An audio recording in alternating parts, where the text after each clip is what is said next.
And good afternoon and welcome back one more time to Case Western Reserve University today as the Spartans, ranked 7th in the country, now 32-10 on the season, potentially with their season on the brink, will take on Alvernia University in an elimination game. The winning team from today's game will head to the championship game tomorrow. Will they need to win twice against Lynchburg in order to advance to the Super Regional? Both of these teams 1-1 in tournament play. The Spartans' one win came against Alvernia yesterday. It was a 7-4 win. Alvernia earlier in the day beat Ithaca. Final score there 10-4. And then the Spartans losing minutes ago to Lynchburg 5-0 the score in that one. I'm John Schwartz, and without further ado, let's go ahead and bring you the starting lineups for the Spartans, who will be the visiting team again in today's game. Logan Andraco will be leading things off and playing left field. Jack Anderson in center again and batting second. James Powers, the catcher, hits third, and then Nick Harms, the right fielder, in the cleanup spot. In right field, at first base, Dane Camphausen. Second baseman is Franco Alonso. He'll hit sixth. Tyler Stilson playing third base and batting seventh, and then Zach Carinci, the DH, in the eighth spot, and Nate Arterburn, the shortstop, will bat ninth. Defensively for Alvernia in this one, first baseman is Matt Edwards, second baseman is Mike Raimundo, the shortstop is Bobby Hansen, and third base is Ben Howden. In the outfield, left fielder Evan Thomas, center fielder is Logan Nelson, and the right fielder is Quincy Asanison. Doing the catching today is Jason Lind, and on the mound is Jason Kelly, one Jason throwing in another. Kelly has had a nice year, 3-0, a 2.84 ERA, through 10 appearances, including 6 starts. He's gone 44 and a third innings. He's allowed just 34 hits for a 218 opponent's average, and he struck out 33 while walking 23 this season. Logan Andraco set to lead things off for the Spartans, who are playing for their season to continue into tomorrow, as is Alvernia. First pitch on the way. Andraco grounds it to second. Scooped and thrown from there easily to retire Andraco as Raimundo makes the play, and there's one gone. Center fielder, number 5, Jack Anderson. So the batter now will be Jack Anderson, who had 2 hits in the game earlier today. Anderson awaits the first pitch from Kelly, and he hits it in the air deep towards right field. Back on the track, over there is Asanison, and he'll put it away for the second out. So 2 pitches from Kelly, 2 outs, and we'll see what James Powers is doing here. The Spartans not one to necessarily take all the way in this situation, and we'll see what happens as Powers steps to the plate.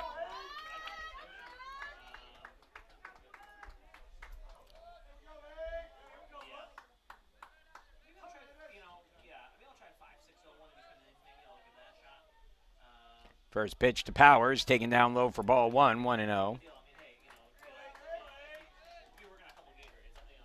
Powers hitting at .348 on the season. He's driven in 52 this year.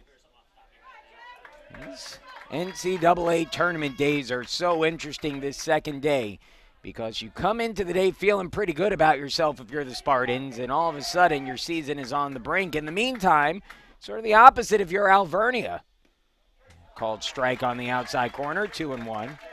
You came into today after a tough loss yesterday, but able to take care of a tough Ithaca team to eliminate them. And now with some momentum on your side, have a good pitcher on the mound in Kelly. That one missed outside, ball 3-1.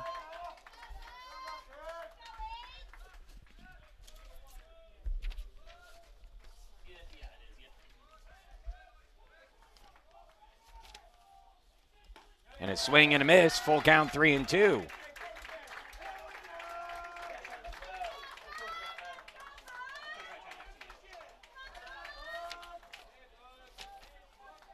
Kelly, who wears number 88 from Philadelphia, Pennsylvania, senior, 6'3", 220, grounded hard to first by Powers.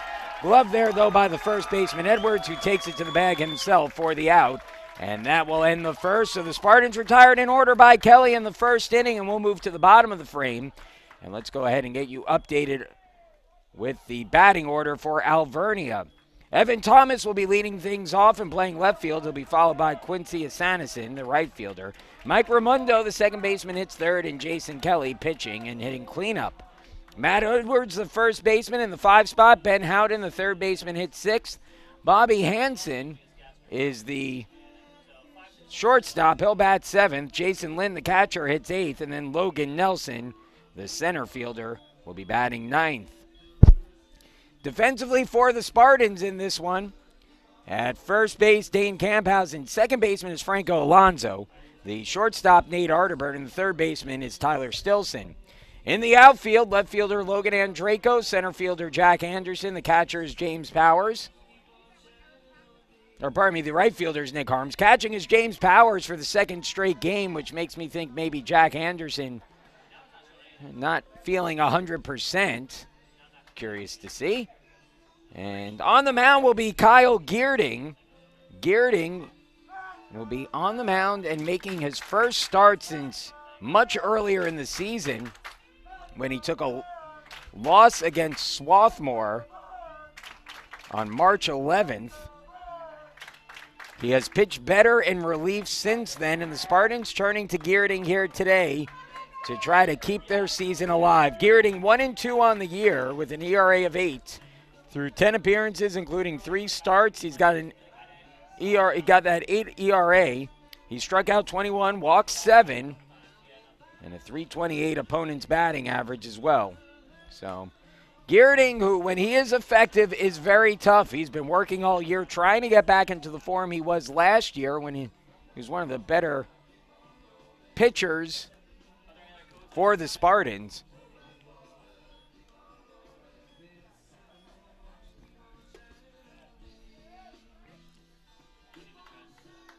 But again, he's going to try to round into form here today. We'll see if he can get things going. Geerding's last outing was a relief appearance against Wash U. Gave up 6 runs, 5 of them earned in 2 2/3 innings. That was that 12-11 Spartans win when they came from behind. Evan Thomas will be leading things off here. Thomas, the left fielder, hitting a .302. We saw him pitch in the earlier game today. Closed out the win for Alvernia. And he takes the first pitch fastball for a strike, 0-1. Good start for Geerding. Again, Kyle,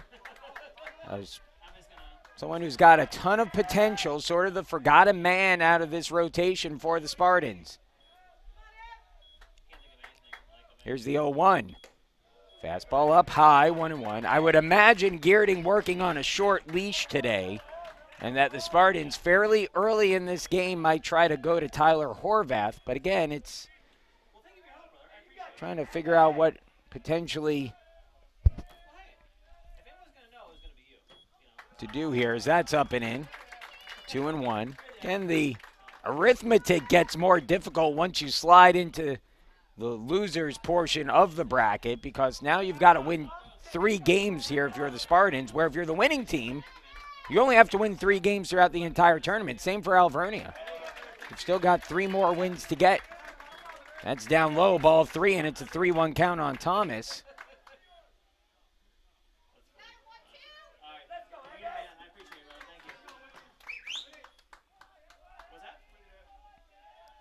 Three-one pitch. Swung on, hit softly over to second base. Alonso charges on the run, throws, and gets it there in time to retire Thomas for the first out. So much as the top of the inning began for the Spartans, the bottom of the inning begins similarly with a ground out in case Western Reserve gets the first out here. So 1 away, and now the batter will be Quincy Asanason. Asanason, a great eye at the plate. He's walked 27 times in 25 starts this year. Takes the fastball in the outside corner for a strike, 0-1. Certainly a good sign for Geerding there that early on he was able to induce some weak contact against him. Typically when he struggles, he can be hit hard. So far, so good. The 0-1 also in there for a strike, 0-2. Well, if you're the Spartans now, you are in fight mode here. Same thing with Alvernia. They had to pick up a big win earlier today. They've been up early. Had to get the team up and rolling about probably out the hotel door by about 5:45, 6 o'clock this morning.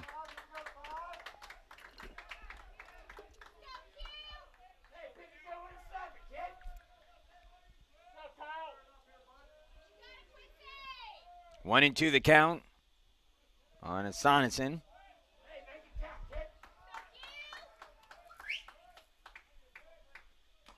Foul tipped into the catcher's glove, strike three.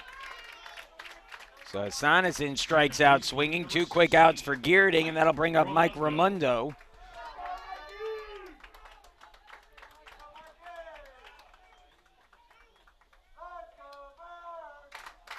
Raimondo hitting at .446 entering today's game. 1 home run, 38 runs batted in. Righty-righty matchup. Geerding delivers up and in. Raimondo ducks out of the way. It's 1-0. Geerding, the Cincinnati, Ohio product.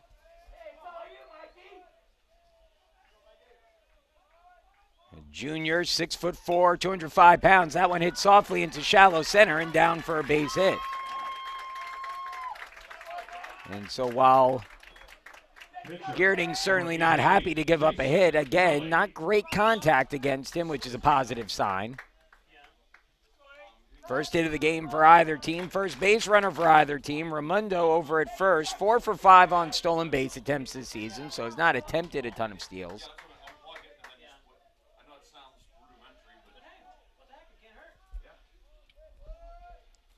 Here's the pitch. Fastball just below the knees, ball 1. Keith Lepianka, the home plate umpire for today's game. Mark Snyder at first base. Phil Heim is at third. Third base umpire, a slight misnomer in this situation, as you see him standing right in the middle of the field, closer to second than third. In fact, closer to first than third.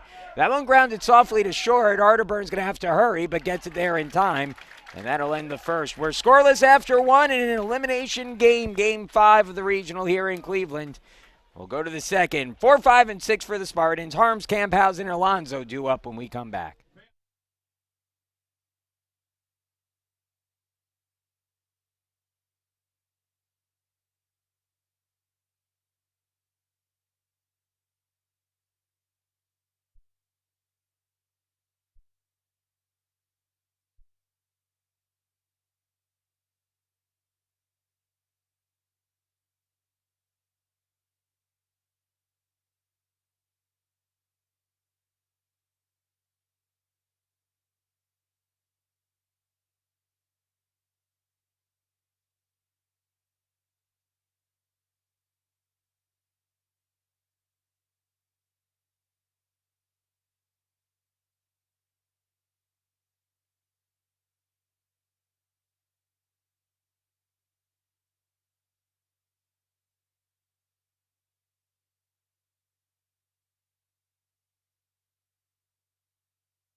Well, we're going to name a tournament MVP after this, but let me just say, Joe Ginley currently working his way up to tournament MVP status. He got our scoreboard back up and working here after some initial struggles. Joe, by the way, we do have the all-tournament crew up here. Ryan Briggs on PA, Joe Ginley on scoreboard. Let me tell you, what a staff. Let's see if Nick Harms can make his bid for an all-tournament position here as he awaits the first pitch and takes it for a strike from Kelly. It's 0-1. Scoreless game as we begin the second. Harms, 12 home runs on the season. He has had a bit of an up and down tournament so far. Swings and misses there, and it's 0-2. Harms 2 for 3 yesterday against Alvernia. Had an RBI and 2 runs scored. In the earlier game today, Harms 0 for 4 with a walk and 2 strikeouts. Here's the 0-2. And that just misses outside. Good pitch there from Kelly, who looked like he came change up on that outside corner and just barely missed. 1-2 the count now on Nick Harms. It'll be Harms, Camphausen, and Alonso due up this inning. And a swing and a miss, strike 3. High pitch there for Kelly that Harms went chasing. And Kelly has now retired the first 4 batters he's faced. First baseman, number 40, Dane Camphausen. Dane Camphausen now will be the batter. Camphausen hit a 2-run homer yesterday against Alvernia. 1 for 2 in the earlier game. He's sitting on now 199 hits for his career. Takes a called strike, and it's 0-1.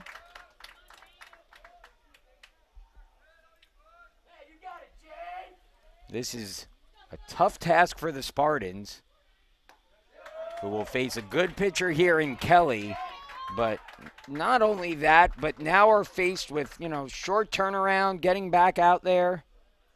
And, oh boy, something happened to the catcher, Lind, here, who is down. And I wonder if he was caught in a sensitive part of his body there.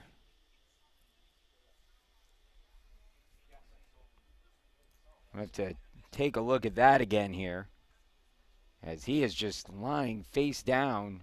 He might have cramped.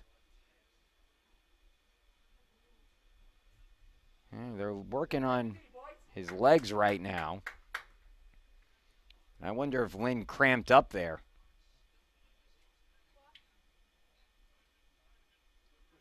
Oh, yeah. It came on the throw, or right before he threw it. I'm looking at the replay now. And he must have just cramped up pretty bad behind the plate. But there was no contact.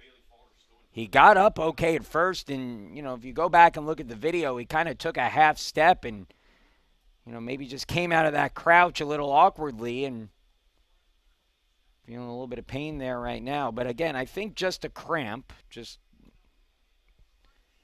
tough to judge. We'll see if he's able to stay in this game, if they could get that loose.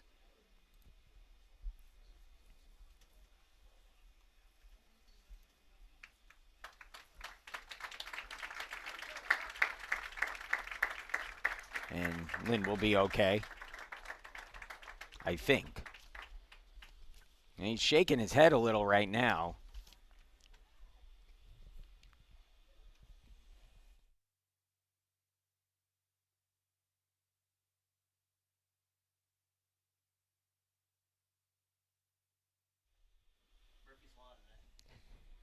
Lindell hop around a little bit.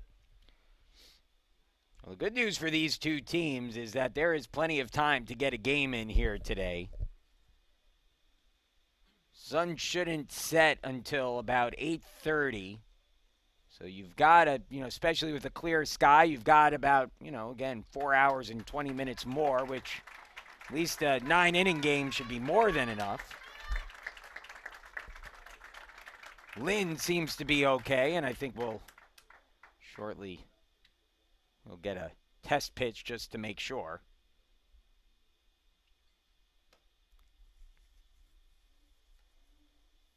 Get a couple here. Yep, it seems to be fine now. Give him a little bit of water, too. Good athletic trainer there. The magic juice right there. Just give him a little water, stretch him out a little. Good to go. Oh, good. Fortunately, Lind okay. Always scary when you see that reaction, but I just assume he cramped up. It is a hot day outside. Temperature is 71, which, if there are any Lynchburg fans listening, they might scoff when I say 71 is hot outside. That pitch misses outside for a ball, 2-1. Dane Camphausen at the plate. 13 home runs, a program record. 58 runs batted in this season for Camphausen.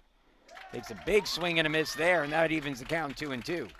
Kelly on the mound making his first appearance since the MAC tournament when he threw a complete game win against Messiah, allowed 2 runs on 4 hits, 3 walks, struck out 3 in that outing.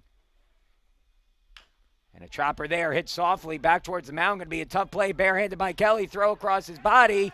No tag there. Well, there was an attempt at the swipe. The catcher, Lynch, who really busted it down the line considering that he was limping around a little bit a few minutes ago. That'll be a base hit, by the way.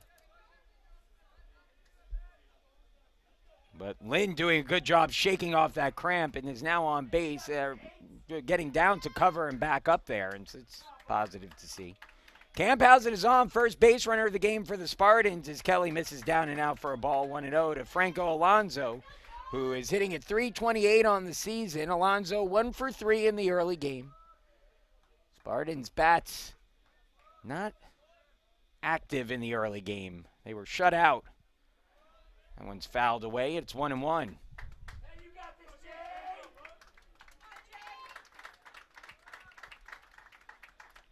Jason Kelly. Sometimes you get a senior out there on the mound and towards the end of the season catches fire. Pitching knowing their collegiate career might be coming down to a close and just lay it out on the line. And I think Alvernia hoping for that here today from Kelly. But again, this team and potentially his career on the line. Stays up high, 3-1.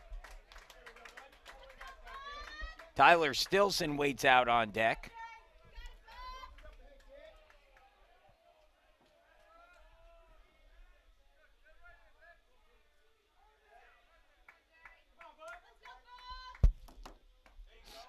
And ball 4. So a 1-out walk to Alonso, and the Spartans have 2 on. Camphausen moves up to second. Alonso on at first, and Tyler Stilson will be the batter. Stilson hitting at .316 on the year, 1 for 4 in the earlier game today.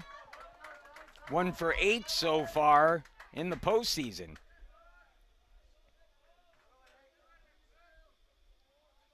First pitch to Stilson. And it comes inside. Stilson's going to say it hit him. Not awarded the base. It will be ball 1. Umpire said nope.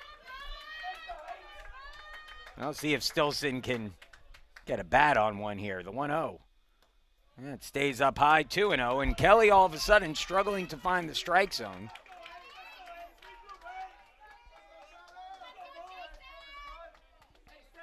He got the first out of the inning, Harms to strike out swinging, but since then has given up a single and a walk. 2 on, 1 away. 3-0.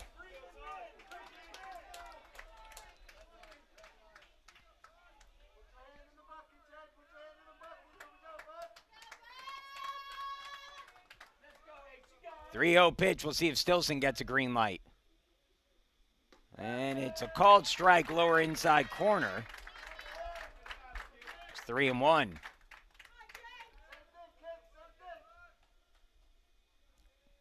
Camphausen at second, Alonso at first. Here's the pitch.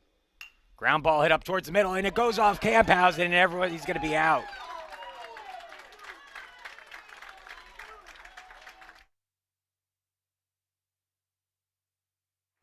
So that'll be a hit for Stilson. Designated hitter. But Camphausen out on the play.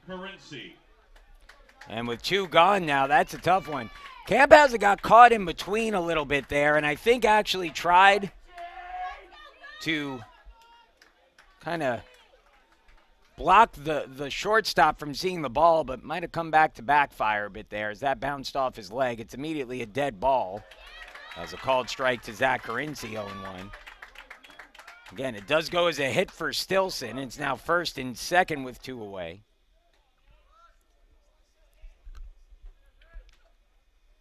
See if the Spartans can break through here. Here's the 0-1. Fouled off, 0-2.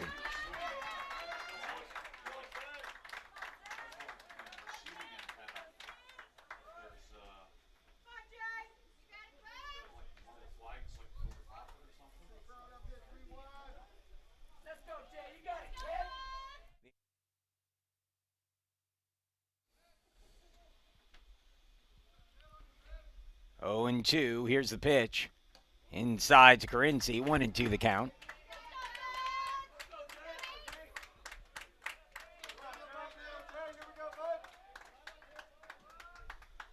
Alonso at second. Stilson at first. 2 away. 1-2 pitch to Carinci. Hitting at .305 on the year. Fouls it off. Count stays at 1-2. Carinci 0 for 4 with a strikeout in the first game of the day for the Spartans. 1 for 8 this weekend with an RBI double. Long half inning here, but so far nothing to show for it for Case Western Reserve. 1-2. Ground ball back to the middle. Kelly has it. Will jog it towards the bag before flipping it over. And that will end the inning. So no runs, 2 hits, 2 left on for the Spartans, and we'll move along into the bottom of the second inning. It'll be Edwards, Howden, and Hanson. 5, 6, and 7 in the order for Alvernia when we come back.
Matt Edwards to lead things off. Edwards, Howden, and Hanson this inning for Alvernia in a scoreless game. Good first inning for Geerding, who allowed a 2-out single on a blooper into center field. Besides that, looked good out there. Here's the pitch from Geerding. Called strike on the outside corner, 0-1.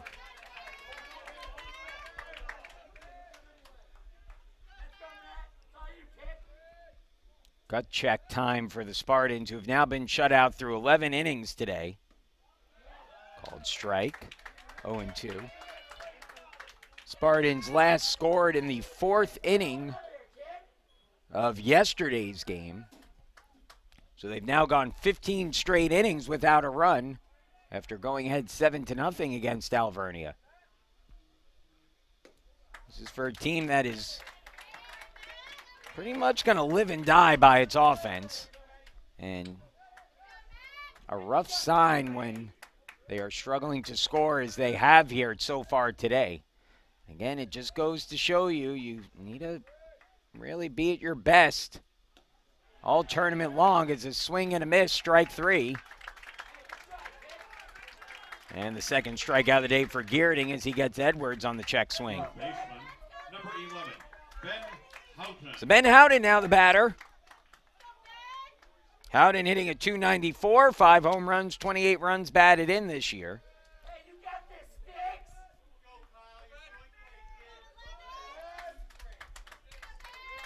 First pitch. Fastball below the knees. It's 1-0.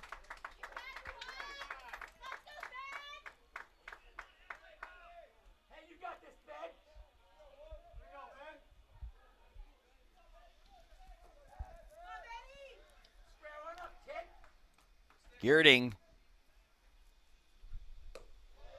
was a really good pitcher for this Case Western Reserve team his first 2 years.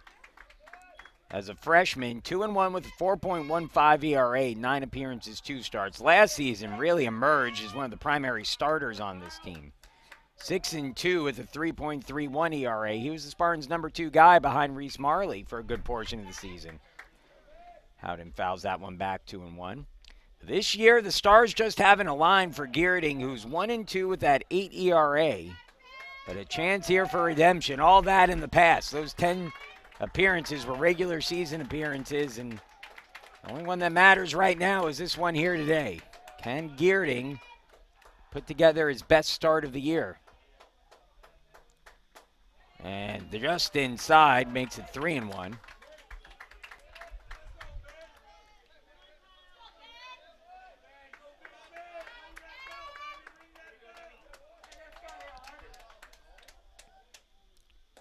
Inside again, ball 4. Shortstop, number 17, Bobby Hansen. So Howden on with a 1-out walk. Geerding will have to keep an eye on Howden here. Meanwhile, Hansen at the plate. Hansen squares to bunt, pulls it back. Snap throw down to first, not in time.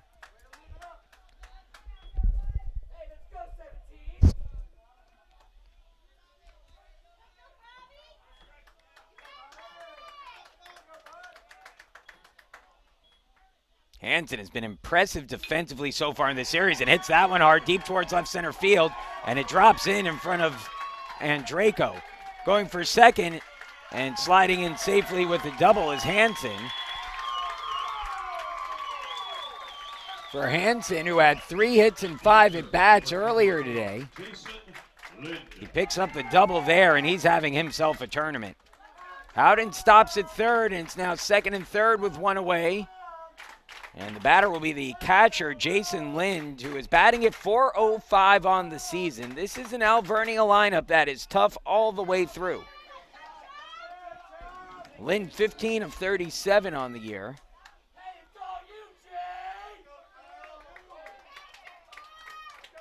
One home run, 11 runs batted in for Lind this year. RBI opportunity here.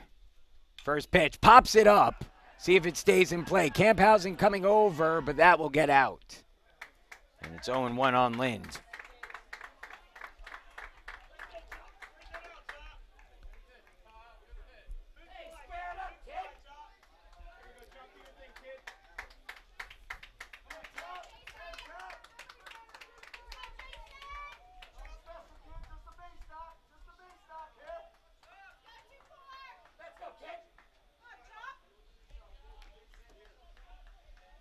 So an 0-1 count on Lind.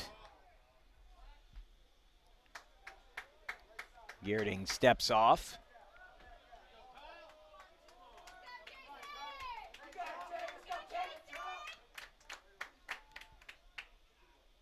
The 0-1. Muscled foul, and it's 0-2. Geerding came inside with that fastball, jammed Lind, who fouled it off.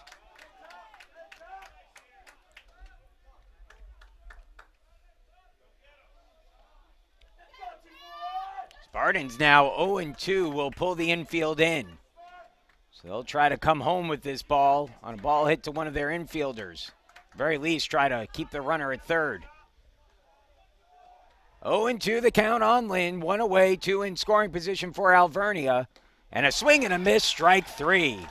Geerding just blew heat right past Lind. And that is a big second out. Third strikeout so far for Geerding. And the batter now will be the 9-hitter, Logan Nelson. I mentioned this yesterday. Nelson is not your typical 9-hitter. A .321 average, 4 home runs, 25 runs batted in. He's got an OPS of about 940 right now. Just a good hitter to have in that 9 spot, and here he'll get an RBI opportunity. He's again driven in 25 this year. Base hit here, should score 2 with 2 outs. Here's the first pitch on the way to Nelson. Down and out for a ball, 1-0.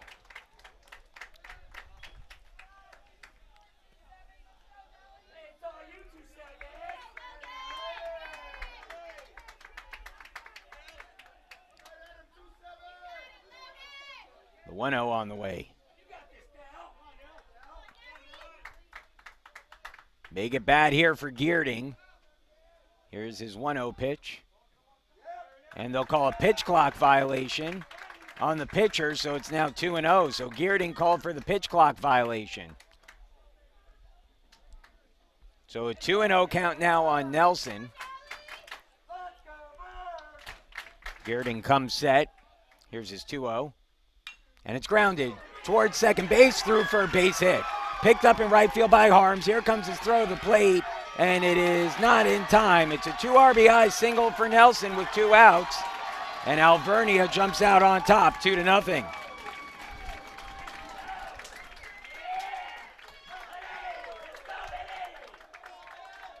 So Nelson out of the 9 spot with a huge 2-out hit. Didn't make great contact, but found the hole in the infield. And now he's on at first, back to the top of the order. Nelson a threat to run. He's stolen 11 bases on 13 attempts and likely to try to get in a scoring position here. As that one in the air to center, Anderson there. And the inning's over. But a 2-out single by Nelson scores 2, and the Spartans fall behind here in the second, 2-0. Top of the third coming up, 9-1-2 for the Spartans. Arterburn, Andraco, and Anderson when we return.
Leading things off here is Nate Arterburn, who takes a big hack at the first pitch from Kelly in its own one. Kelly working with a 2-run lead now after the 2 RBI single by Nelson. Outside, 1-1.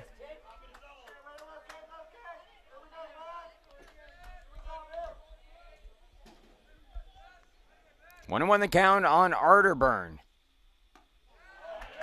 Breaking ball outside corner, 1-2.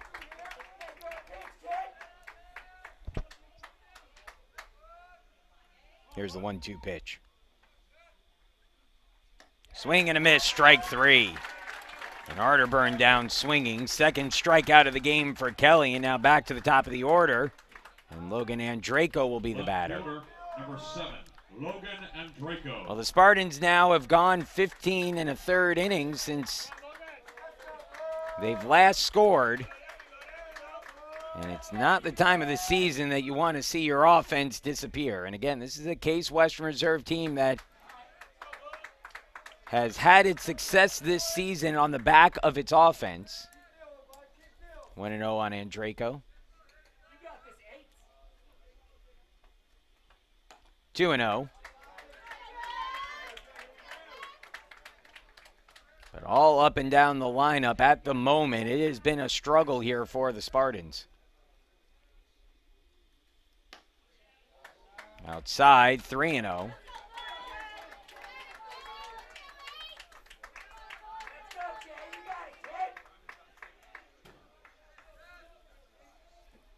Here's the pitch. Ball 4. So a 4-pitch walk issued to Logan Andraco, and that'll bring the potential game-time run to the plate in the form of Jack Anderson. Well, interesting with Jack, who's getting another start in center field today, and you got to wonder if Jack's 100%. Again, Jack has pretty much caught every game this season for the Spartans. You thought maybe they're trying to give him a little bit of a break with a bunch of games and not a lot of days as he hits in the air deep towards right center field at the warning track at the wall, and it's off the top of the wall. Going for third is Andraco. He'll pull in there, and it's a one-out double off the wall in right field for Jack Anderson, and he did not miss a home run by much. So now James Powers with a big at-bat, and boy, this feels like one of those turning point moments. Forget about in a game, forget about in a series, in a season for Case Western Reserve right now, is that James Powers at the plate and with a base hit here can release all the tension that I'm sure the team is feeling. And he hits that one over to second, fielded there, throw goes to first. The Spartans will at least get one run here on an RBI ground out by Powers, and it's now 2-1. And while that might not be completely what you were looking for if you're the Spartans, you get the run across and you kind of steady yourself a little right now. It ends that stretch of 15 straight scoreless innings. And now Nick Harms will be the batter, and a chance for Harms to drive in the potential game-time run in Jack Anderson, who waits 90 feet away. Big swing and a miss there, 0-1. And Harms, who can be a bit of a streaky hitter right now, all of a sudden seems like he's struggling to find it at the plate. It's in the dirt for a ball, and it's 1-1.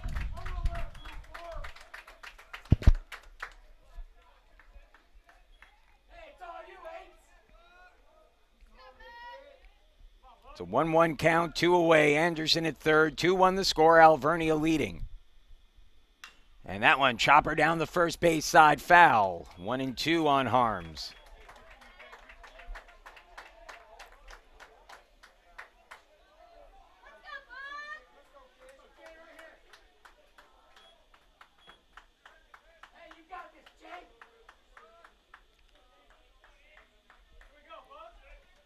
Top of the third inning, the Spartans the visitors in this game. Here's the 1-2 pitch. And just up high, 2-2.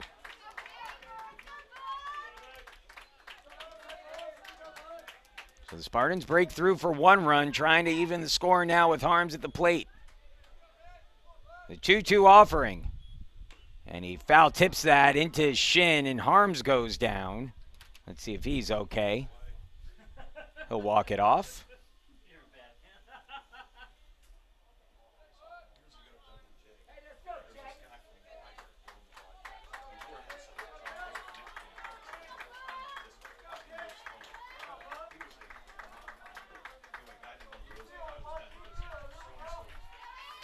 2-2 again to Harms.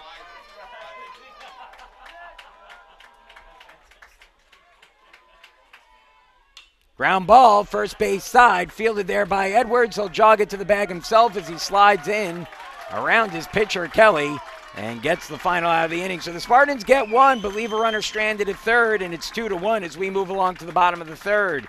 2, 3, and 4 in the Alvernia order. Sanderson, Raimundo, and Kelly due up when we return.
Two to 1 the score. Alvernia leading as we move to the bottom half of the third. Alvernia coming up to bat with their 2, 3, and 4 hitters, and a first pitch fastball misses outside 1-0. Sanderson struck out swinging in his first at bat of the game against Geerding, who has looked good through the first two despite allowing the 2 runs. That ball grounded to third, smothered by Stilson. Throw to first in time to get the out. Well, Tyler Stilson, who has not seen a ton of time at third this season, makes a great play there. And there is 1 gone in the inning. And Mike Raimundo will be the batter. Raimundo singled on a blooper into center field in his first at bat, hitting at .449 on the year.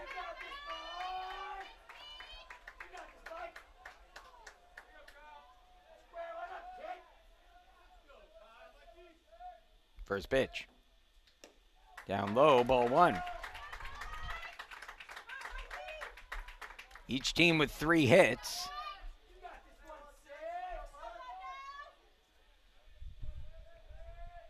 Alvernia scoring 2 on the 2 RBI single in the second for the 9-hitter Logan Nelson.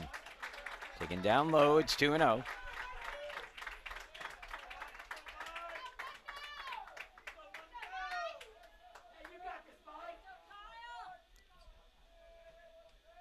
Two-0 pitch. Outside corner that time from Geerding, 2-1.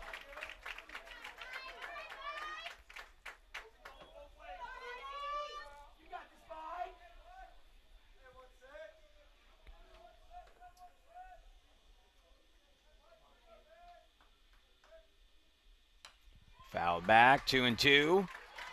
Raimundo, talented hitter for Alvernia. Leads the team in batting average. 22 doubles for him entering the weekend. Yet to pick up an extra base hit so far in the tournament. He's been held in check for the most part. Fouls another one back, 2-2 still.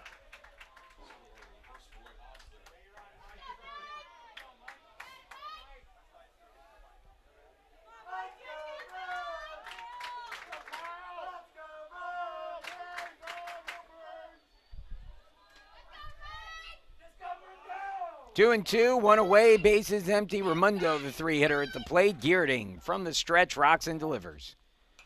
And another one foul back, looked like a slider there as the count goes 2-2.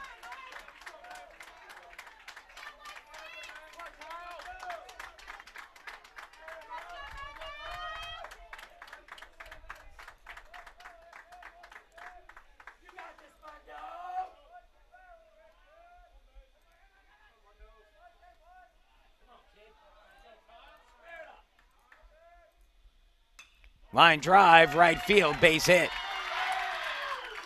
So Raimundo with the single. Pitcher, number 88, Jason Kelly. And that will bring up the pitcher, Jason Kelly, with a chance to help his own cause. Kelly grounded out to short in his first trip to the plate.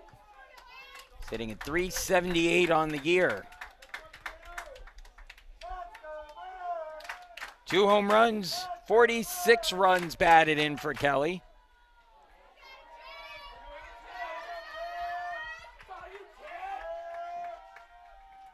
First pitch. Breaking ball for a strike, 0-1.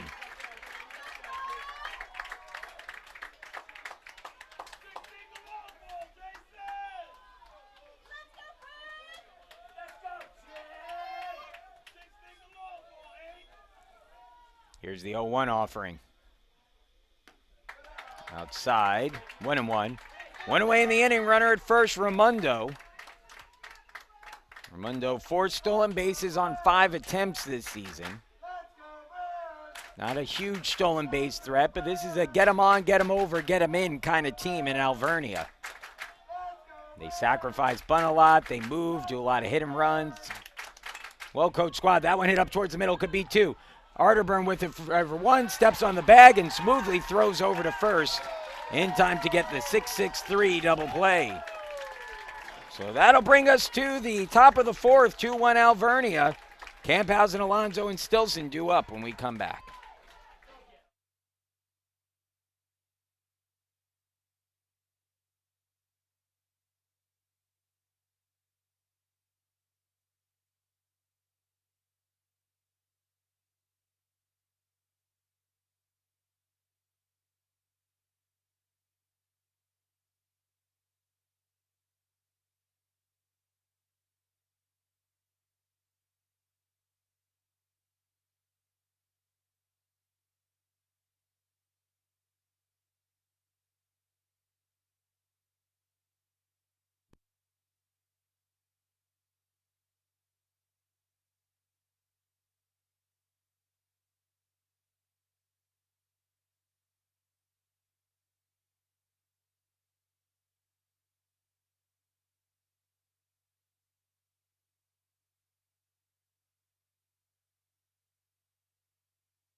Welcome back once again. Case Western Reserve University trailing Alvernia 2-1.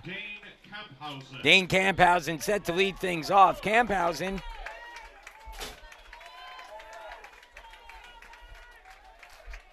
will step to the plate. And for Dane, a single in the first inning, or in the second inning, excuse me, the 200th hit of his career.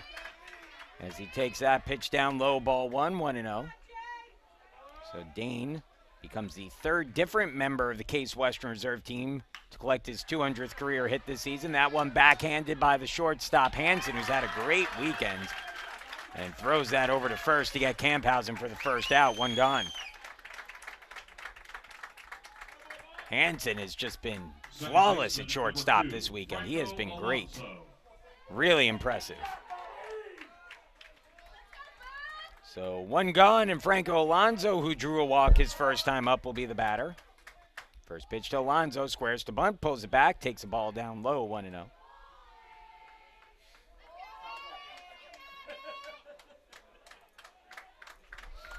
The Case Western Reserve softball team has shown up after winning their regional, coming out of the, call it the losers bracket. I don't know if that's the socially acceptable name for it anymore. The non-winning team bracket. Well, they won the whole thing anyway, so, how bad could it be? If you're going to be a loser, you might as well be the loser that wins the whole regional, right?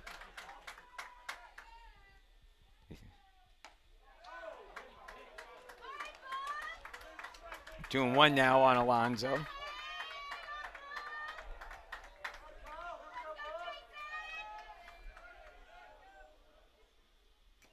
And foul tipped. Count evens 2 and 2.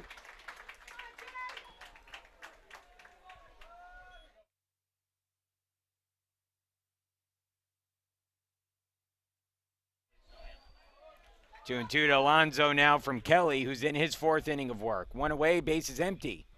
And Alonzo sprays that foul. Congratulations to the Case Western Reserve University softball team. So yesterday, again, similar situation. The softball team won their first game. Again, they're a day ahead of us here. They lost to Calvin 7-1 in the second game, and then had to beat Dominican yesterday as the sun was setting here at Mather Park. Short walk away from Nobby's ballpark. 3 and 2 now in Alonzo. And then picked up 2 wins over Calvin today. That ball's sent to center field, and it's a base hit for Franco Alonzo. Good piece of hitting there for Franco, who's had himself a nice weekend. And he is on at first now, representing the potential game-tying run. We'll see if Alonzo's running here. He's now got 11 stolen bases on 13 attempts this season, and Tyler Stilson, who's starting to percolate at the plate, comes up to bat. Stilson 1 for 1, a base hit so far today. He has taken some good swings in his last few at-bats. Let's see what he could do here. First pitch, swing and a miss, and it's 0-1.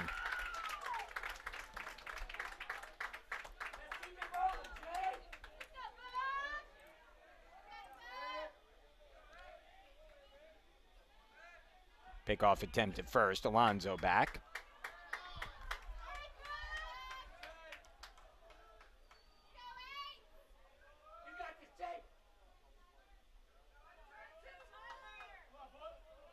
Franco stole a base earlier today, as that one's top foul. 0-2 on Stilson.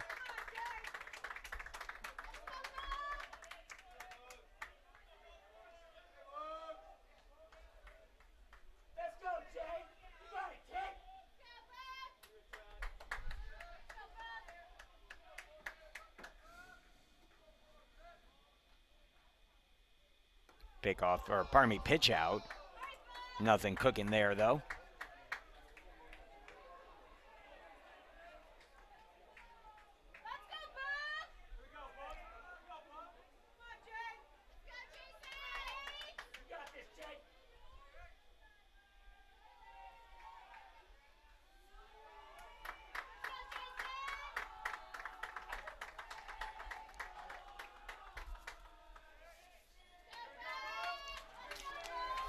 Let's see if the softball team can maybe infuse a little energy into the Spartans here.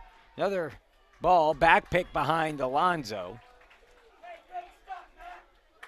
Nothing going on there. 2-2 now on Stilson. Kelly's up to 61 pitches with 1 out here in the 4th.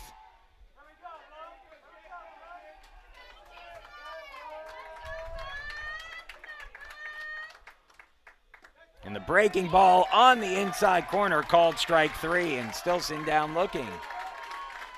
Designated hitter, number 31, Zach Carinci. So 2 gone now for Zach Carinci. And Carinci looking to get himself on the right track. It has been a struggle today for Carinci, who between the 2 games is now 0 for 5. The Spartans sliding him down into the 8th spot in the lineup.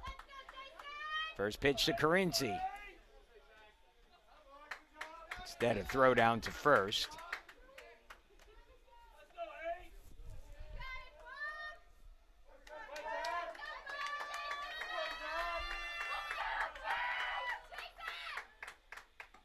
Breaking ball outside corner for a strike. 0-1 on Carinci.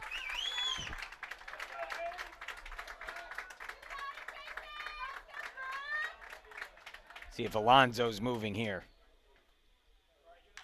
Chopper foul. Kind of a tough situation to send the runner. Maybe a little less so with 2 outs. But, you know, bottom of the order here. You'll give Carinci a fresh count, potentially, even if you're caught stealing. That ball ricocheted back into play, so we'll get a little bit of an extended pause here as it gets cleared from the field. Left fielder now returns to his spot. 0-2 pitch on the way. Kelly set to deliver to Carinci. And he held up. An awfully close pitch. Good take by Carinci, and it's 1-2.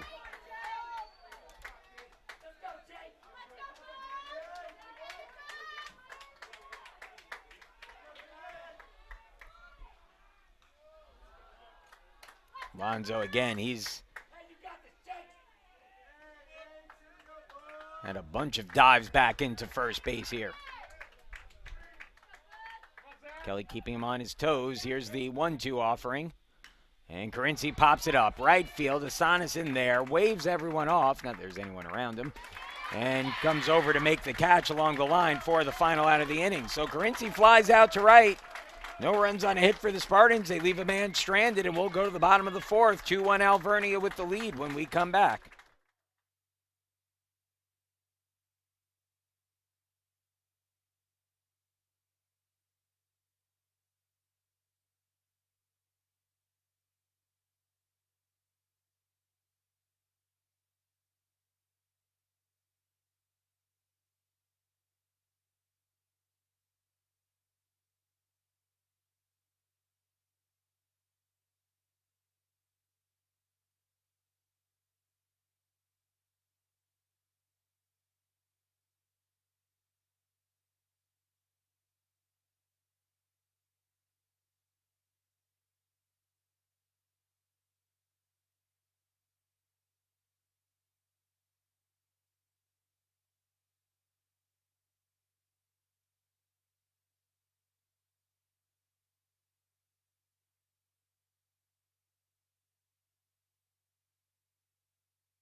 Kyle Geerding back out to begin his 4th inning of work on the losing side of this one. 2-1 the score. First pitch breaking ball popped up, foul territory and out of play. 0-1 to Matt Edwards. Edwards 0 for 1 with a strikeout, swinging his first time up.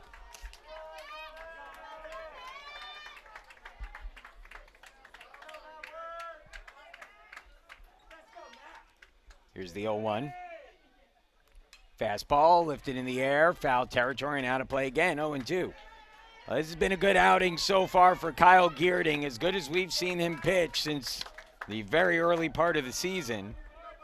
Despite that 2-out, 2 RBI single by Nelson remains the difference in this game. 2-1 the score. The 0-2 from Geerding. Fastball up high, 1-2. See if Geerding pairs that with maybe a breaking pitch down and away.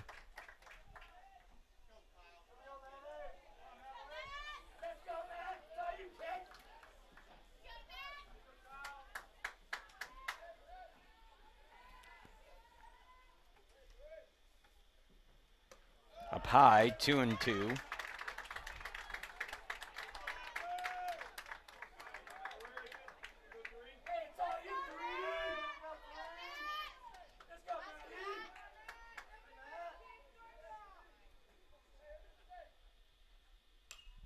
Popped up, and it's 2-2.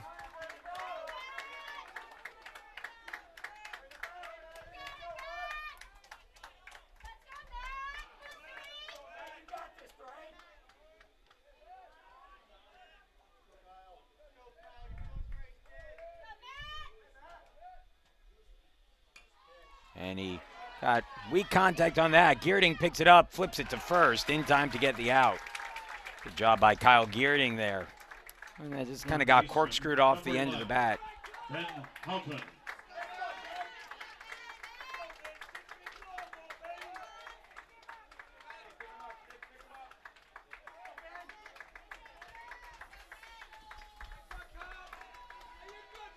So one away now for the third baseman, Ben Houghton. Houghton drew a walk, scored a run. And his only trip to the plate so far takes that down and out for ball one, 1-0.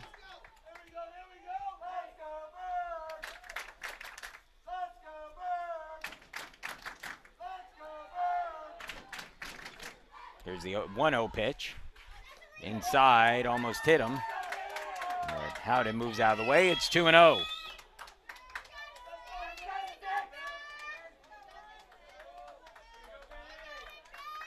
And James Powers now is going to head out to the mound to have a talk here with Geerding. He's behind in the count, 2-0 on Houghton. Again, this is where Geerding got into a little bit of trouble back in the second, was a walk to Houghton, so certainly want to be careful here.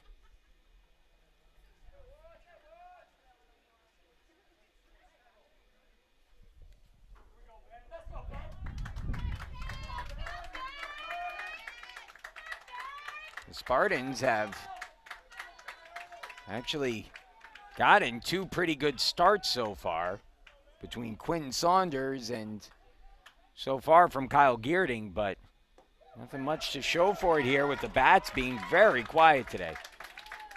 3-0 the count now on Houghton.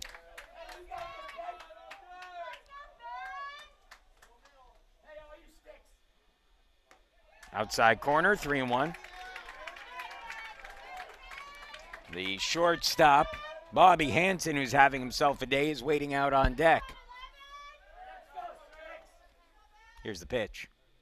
Chopper, third base, Stilson charges, picks it up, throws, and it's there in time. Stilson has played a nice third base in this one. Bobby Hansen.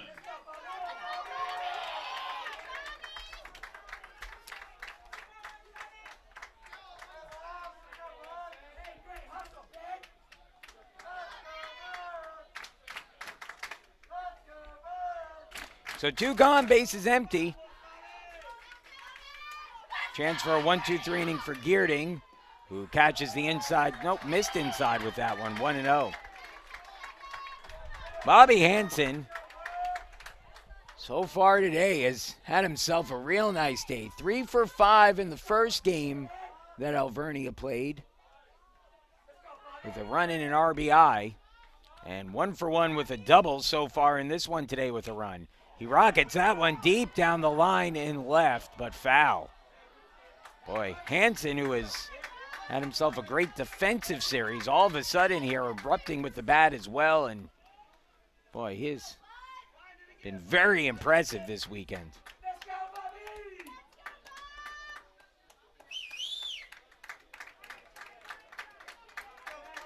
So 1-1 count now on Hansen.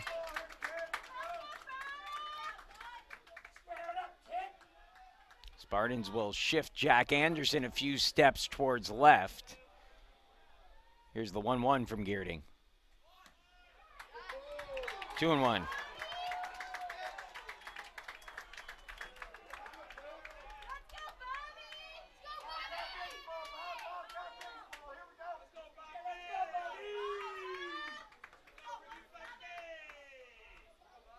Two and 1 the count. Here's the pitch.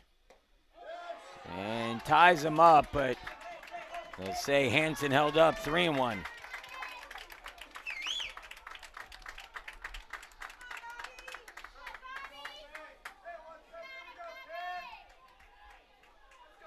Three and 1 the count, 2 away, bases empty. Geerding pitching to Hansen, his 59th pitch of the game. And the fastball a bit too much for Hansen there, and the count now full, 3-2.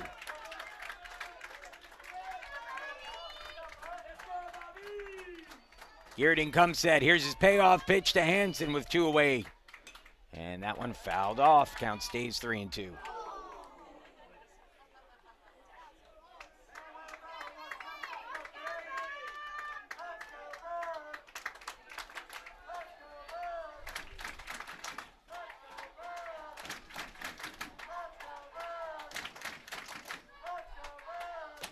And up high, ball 4.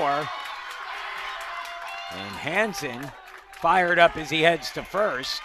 Catcher, number 24, Jason Lynn. Boy, Hansen just feels like the energy guy for this team. When he scored the run, the second run in that second inning, he was fired up coming around the plate, and there as he draws the walk, fired up again. And so now it'll be Jason Lynn, the catcher. First pitch on the way.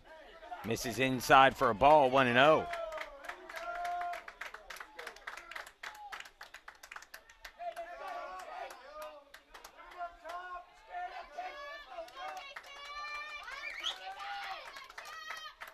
There's the 1-0 pitch. Ground ball hit up towards the middle, through for a base hit. So Lynn with the single up the middle, and that will now bring Logan Nelson to the plate. Logan Nelson. And Nelson has the big hit so far in this game, a 2 RBI single. Back in the second inning that have resulted in the only 2 runs Alvernia has scored today.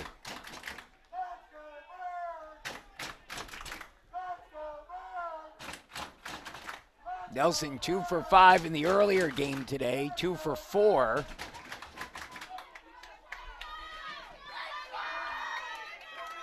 In the first game against Case. He has been a force out of the 9 spot in the order for Alvernia, and that one-liner, center field base hit.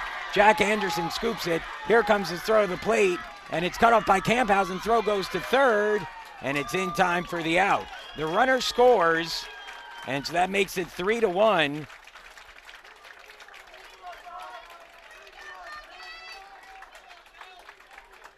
But the Spartans get the final out. They'll trail by 2 as we go into the 5th. It'll be 9-1-2 for Case Western Reserve. Arterburn and Draco and Anderson due up when we come back.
Spartans trailing 3-1 as we move into the 5th.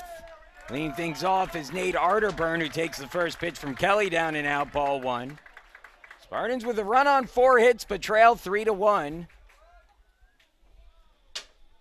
As Arterburn swings and misses at the 1-0, count evens 1-1. Kelly's been good. He's had a nice performance so far, backing up his performance in the conference championship game. Swing and a miss there by Arterburn. That's strike 3, I guess. So Arterburn down swinging Left fielder for the first out of the inning. Logan and Draco.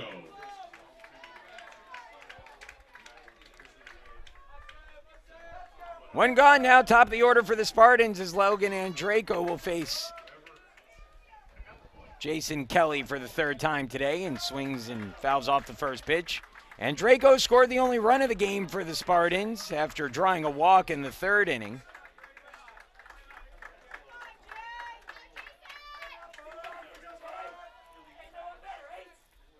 Here's the 0-1. Up high, 1-1.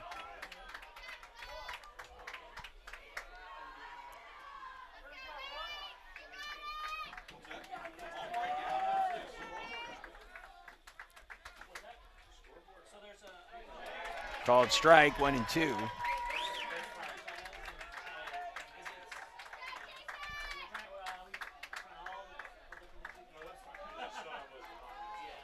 Here's the pitch. Outside, 2-2 on Andreyko.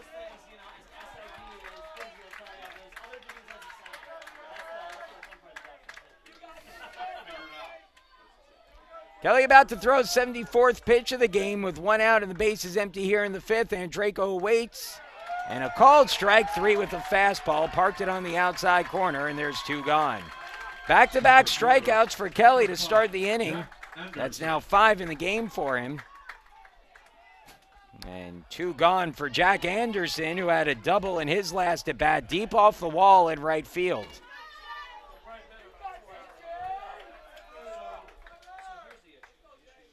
And that one hit in the air towards the gap in left center field and down for a base hit. Let's see if Anderson tries to stretch this to a double. He will. Here comes the throw. Not in time, and the second double of the game for Jack Anderson. Catcher, number 12, James Powers. For Anderson, his 18th double of the year, and now a big opportunity with 2 outs for James Powers, who has the only RBI of the game for the Spartans on a ground out back in the 3rd. He's 0 for 2 in the game with that RBI. It was his 53rd of the season. Now 2nd on the team in RBIs. First pitch to Powers, breaking ball, misses down and out, 1-0.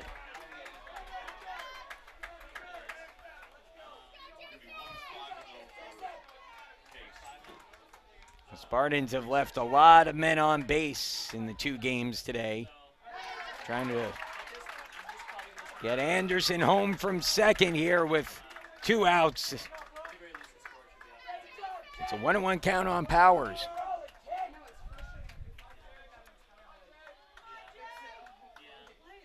Here's the 1-1. And pop foul and out of play, 1-2.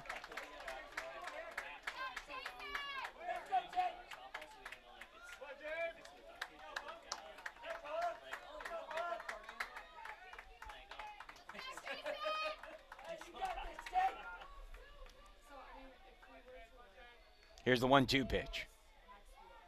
Throw over to second, not in time.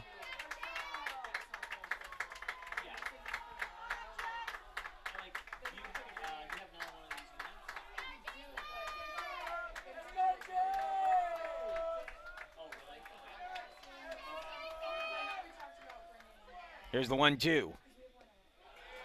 Breaking pitch misses down and away. That's Kelly's game. He works with a lot of those breaking balls, and then every once in a while he'll try to sneak a fastball by you. 2-2 the count on Powers.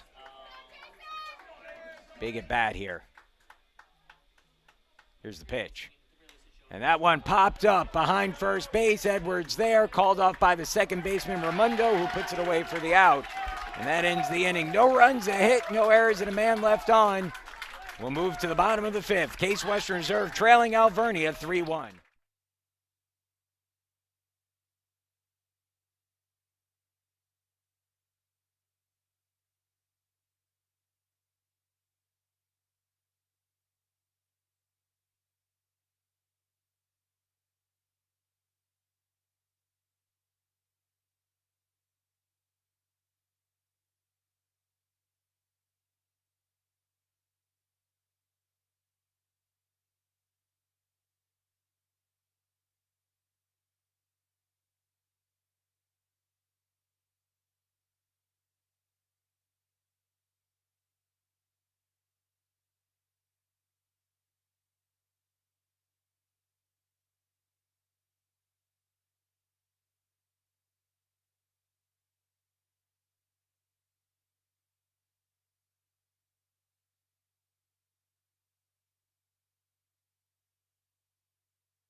Left fielder, number 12. New pitcher on the mound for the Spartans will be Tyler Horvath, I believe.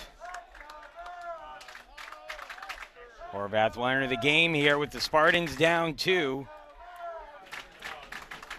Former All-American coming out of the bullpen for the first time in the postseason. His first pitch, fastball up high, 1-0. Horvath 1-0 on the season with a 4.65 ERA through 15 appearances. He's had 4 saves, 52 strikeouts in 31 innings. Swing and a miss. It's 1-1. He's walked just 13. Opponents hitting only .215 against him.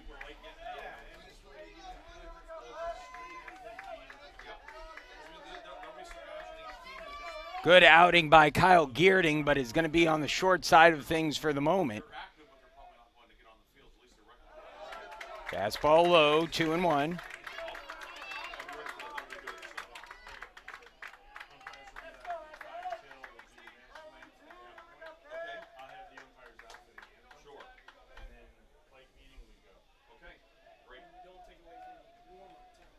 Doing 1 the count. Fastball called strike, 2-2.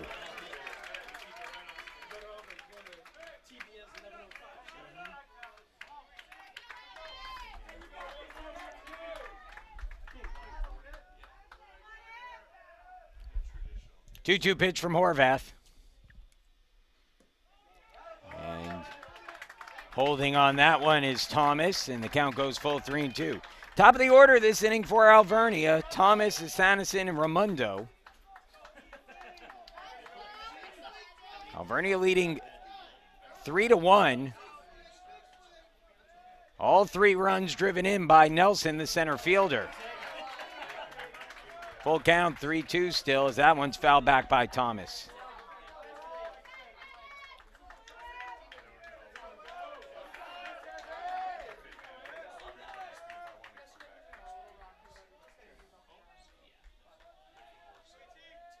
Here's the 3-2 pitch.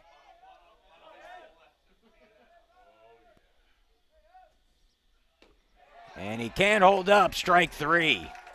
So Horvath gets the strikeout, and there's 1 gone. Final line on Kyle Geerding. 4 innings, 6 hits, 3 runs, 2 walks, 3 strikeouts. He threw 64 pitches.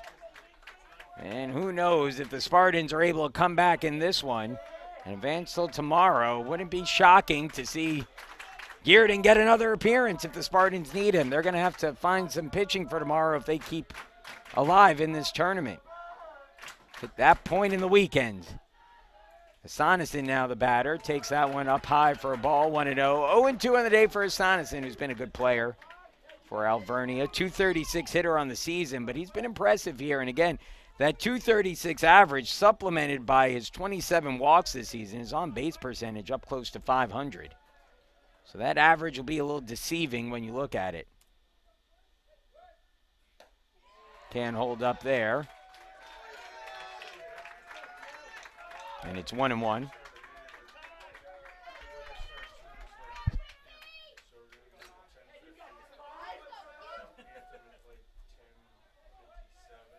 Here's the 1-1 pitch. Breaking ball, that's in there for a strike. 1-2.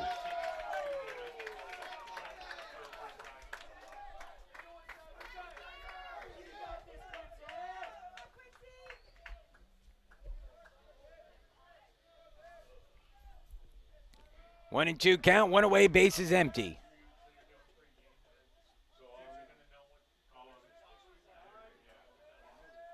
Timeout called. Pitch clock violation. And it's now 2-2, so that'll go against Horvath.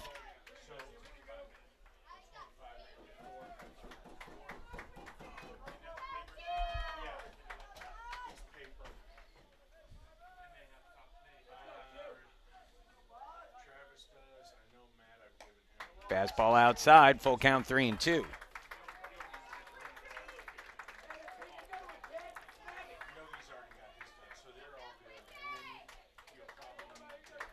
So if you're going 3-2 before getting Thomas to strike out, Horvath 3-2 on a Sonneson again, and the breaking ball swung on. Chopper down the first base side. Horvath picks it up along the line and tags a Sonneson for the out, and that's 2 gone. Second baseman, number 16, Mike Raimondo. Mike Raimondo now the batter. He'll hit here. 2 for 2 in the game with a pair of singles. One a little blooper in the center and the other a line drive into right. 2 of the 6 Alvernia hits in this game. First pitch on the way. Breaking ball for a strike. It's 0-1.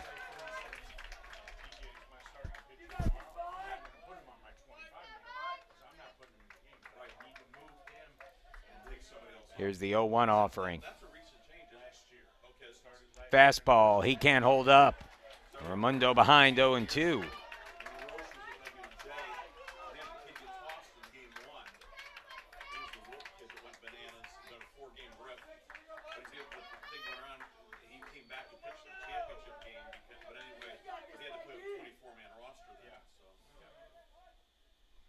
Fastball stays up high from Horvath. 1-2 the count.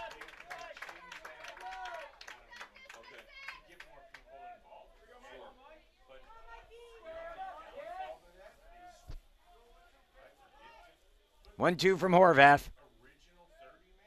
Fastball swung on and missed at strike 3. Tag is applied. And that'll end the inning. A 1-2-3 inning for Horvath against the top of the order for Alvernia, and we'll move to the 6th.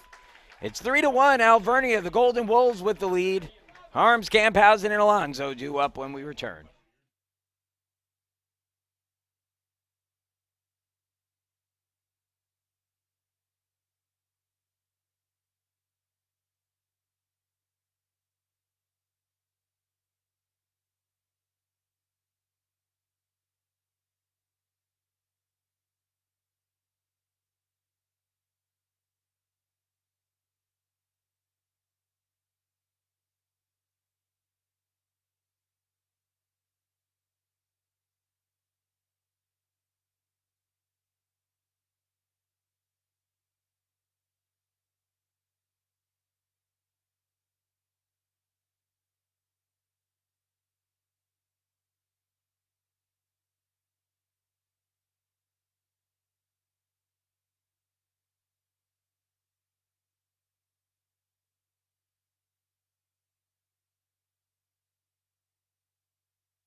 Three to 1 the score. Alvernia with the lead as we begin the 6th.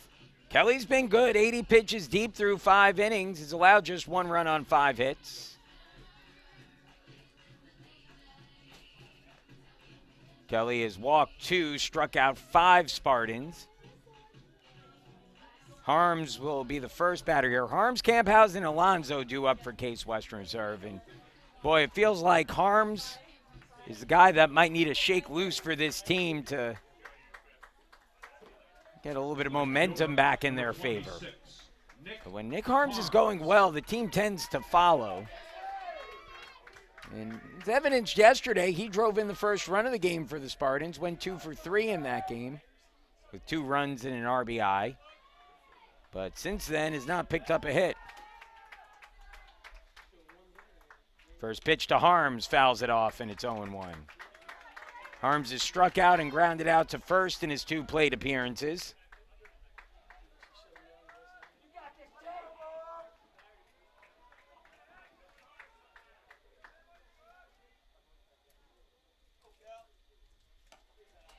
Up high, 1-1.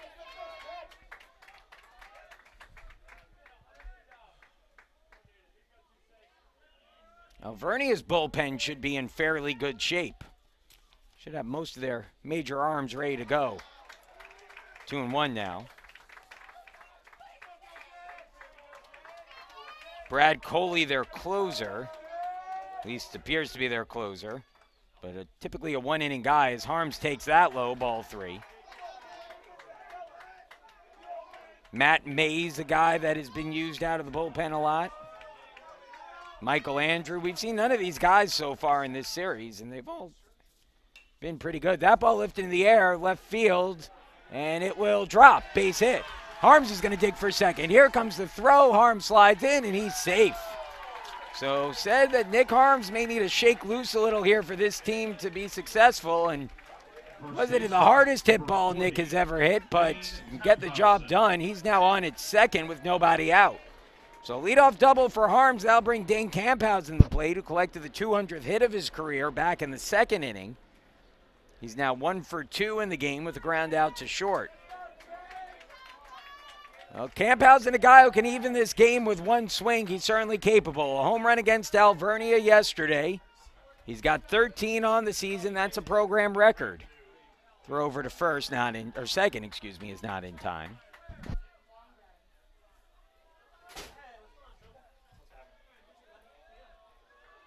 I do wonder here.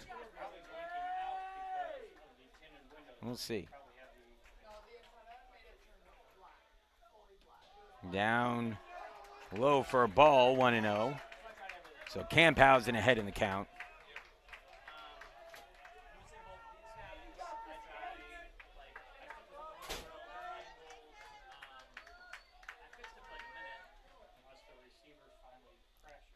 Swing and a miss.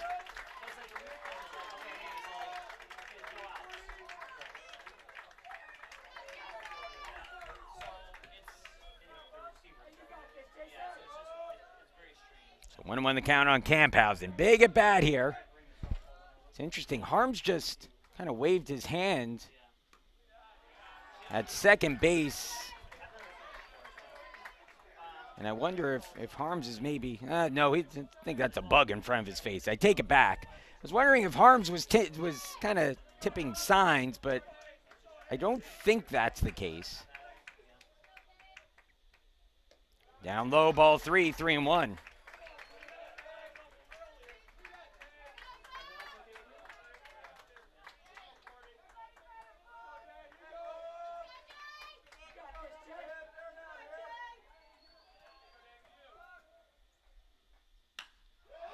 And a base hit. Harms didn't get a great read on that one. Not sure he saw the ball off the bat. But Camphausen with a base hit, and the Spartans have 2 hits to start the inning. And the runners are on the corners now for the Spartans, first and third, with nobody out.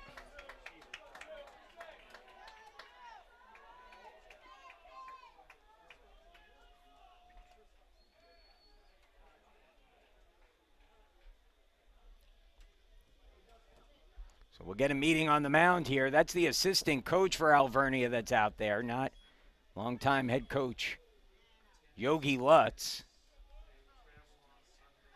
3-1 the score, but the Spartans threatening here against Kelly.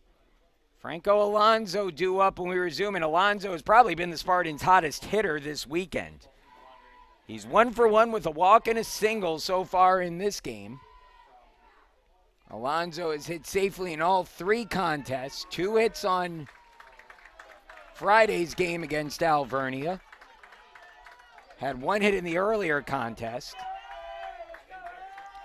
Not great speed at first base with Camphausen. Alvernia playing the infield back, and rightfully will see to run if they can turn 2 here, even with nobody out. Big at bat here for Alonso. And this has been the situation for the Spartans. They just have not been able to cash in on these situations today.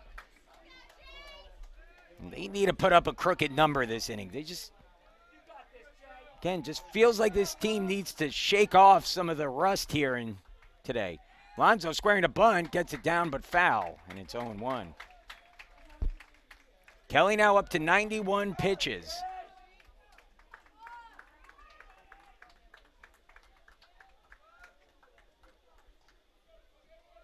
Not sure how long he's going to go in this one.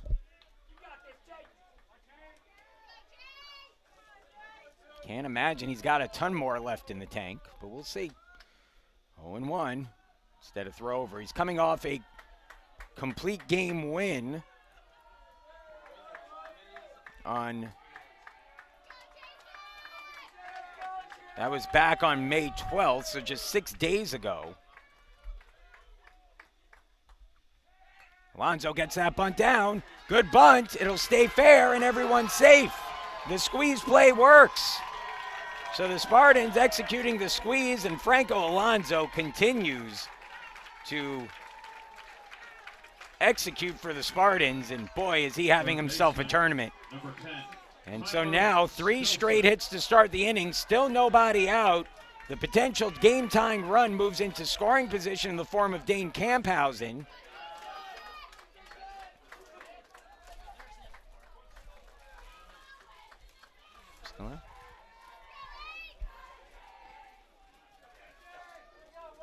So, still no one out. Kelly will throw over as Camphausen retreats to the bag.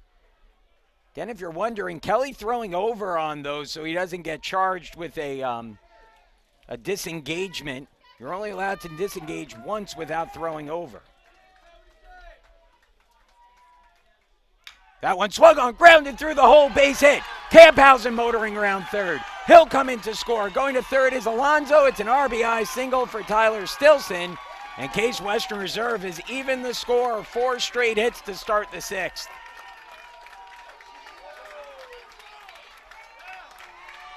So the Spartans have come alive here. Nothing hit super hard this inning, but they have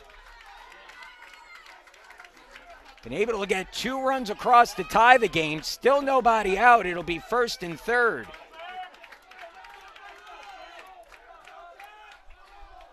Throw down to first, not in time as Stilson dives back in. Stilson not a huge stolen base threat. Just 3 on 6 attempts this season. Zach Carinci at the plate, trying to keep the line moving. The senior awaits the pitch from Kelly, and it's in the dirt, ball 1-0. So we have a brand new ball game, 3-3 the score, top of the 6th. The 1-0 on the way. And that one bunted back to the mound. Flip to the plate. And then safe at the plate is Alonso. A head-first slide from Alonso. Kelly came home with it, but unable to hold on to the ball. There's the catcher. That'll be an infield hit for Carinci. And the Spartans take their lead. Shortstop, number 4, Nate Arterburn. That is now 5 straight hits to start this 6th inning. Kelly looks over at the dugout, kind of shrugs his shoulders there. Again, if you're Kelly, you're just, you haven't given up anything hit particularly hard this inning, but the Spartans finding holes, and after a day of struggles, some well-earned soft hits coming Case Western Reserve's way, and now Nate Arterburn will be the batter. So 2 bunt plays with a runner at third, and hey, when you're struggling, might as well give it a try. And I got to believe the Spartans will be bunting again here with Arterburn at the plate and nobody out and 2 on. He is bunting. That one up in the air, foul back, and ironically, Arterburn, who's probably the best bunter on this team, unable to get the bunt down on the first pitch of the at-bat. We'll see if the bunt's still on here. I got to imagine it is. The Spartans have laid down just some absolutely beautiful bunts so far. Now, you're Arterburn. The expectation is that you're bunting here. Do you try a Butcher Boy play? Wouldn't shock me. See if he pulls one back here and takes a cut. Here's the 0-1. Nope, he's trying to lay it down, pulls it back as the fastball comes in high, and it's 1-1.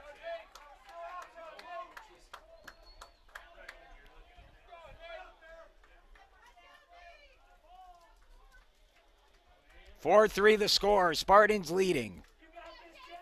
4 runs on 10 hits now for Case Western Reserve. Runners go, swing and a miss. The throw goes to third, and he's safe. Double steal. What a slide by Stilson. Carinci and Stilson each get credited with a steal. It's 1-2 at the plate, but now 2 in scoring position for Arterburn.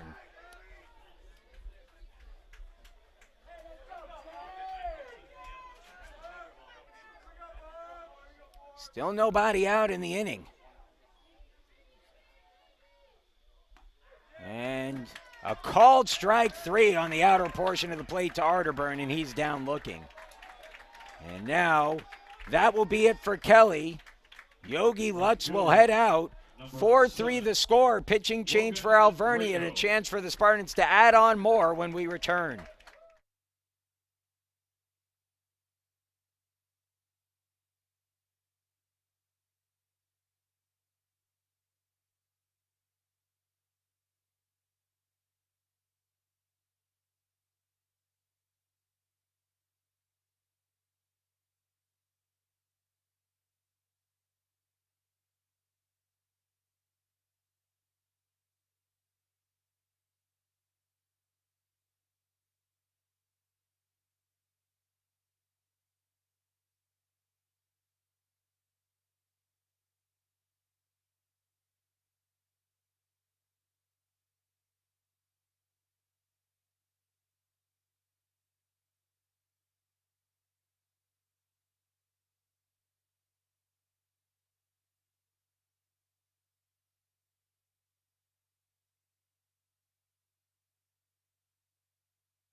Alvernia will keep the infield in with runners at second and third, and the Spartans now leading by a run. And the new pitcher on the mound for Alvernia, who we'll see for the first time today, will be Jake Humans, who delivers the first pitch of the day to Logan Andraco, and he takes it for a strike. Humans coming in relief here, trying to stop the bleeding. He's 4-1 on the year, 11 total appearances, 6 games started, 4-1 with a 6.56 ERA, and gets a swing and a miss there from the lefty Andraco. Humans lefty, 35 2/3, 27 strikeouts, 11 walks, a 269 opponent's average despite that high ERA. It's been pretty good this year. Again, second and third, this is a big pitch here. Humans rocks and delivers to Andraco. And it's inside, bounces off the catcher's glove, and that'll allow another run to score on a pass ball. And here comes the second run, and both runs will score. Or are they going to send them back? No, they'll send Carinci back. It went out of play. So Carinci will have to go back. It'll go as a pass ball regardless to allow both runners to move up. And so it's now 5-3 Spartans. Well, all day it has felt like the Spartans just needed to, I keep using the phrase shake loose, but I think that's what they required. And it feels like they certainly have shook loose here in this inning. It's now a 2-run lead, 5-3, 1-2 the count on Andraco, who swings and misses at another good breaking ball for strike 3. So a big second out for Humans. Center fielder, number 5. And now a red-hot Jack Anderson will be the batter. Anderson doubles in each of his last 2 at-bats. One off the wall in right field, another into the left center field gap. First pitch to Anderson, and he hits it in the air. Shallow center field, dropping quickly. Coming in, though, is the center fielder Nelson, and he makes the catch for the out. And so that ends the inning, but the Spartans strike big here in the 6th. 4 runs, 5 hits. They leave a man stranded. It's 5-3 Spartans. Bottom of the 6th coming up. Kelly, Edwards, and Howden due up for Alvernia when we return.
Well, it's a Spartan lead for the first time today. We've been able to say that between the two games. 5-3 now the score. Case Western Reserve leading. 5 runs, 10 hits for the Spartans. 3 runs, 6 hits for Alvernia. And neither team has committed an error yet today. And the batter will be Jason Kelly, who stays in the game as a designated hitter. He's facing Tyler Horvath, who is in trying to protect a lead now, a 2-run advantage, and misses outside with the first pitch, 1-0. Horvath pitched a 1-2-3 fifth through 17 pitches, 10 of them for strikes. He begins his second inning of work, and that one fouled back by Kelly, 1-1.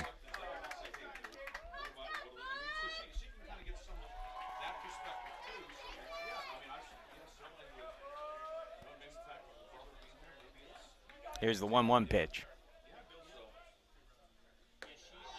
Up high, 2-1.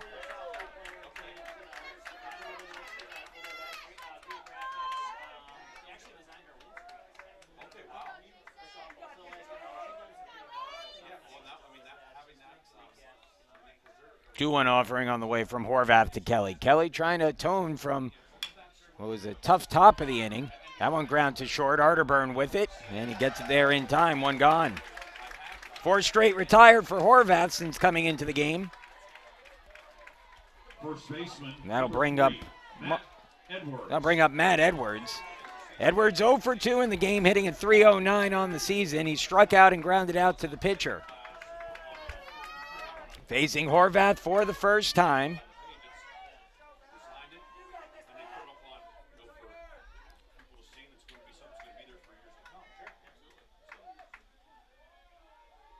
That one bunted up in the air, foul.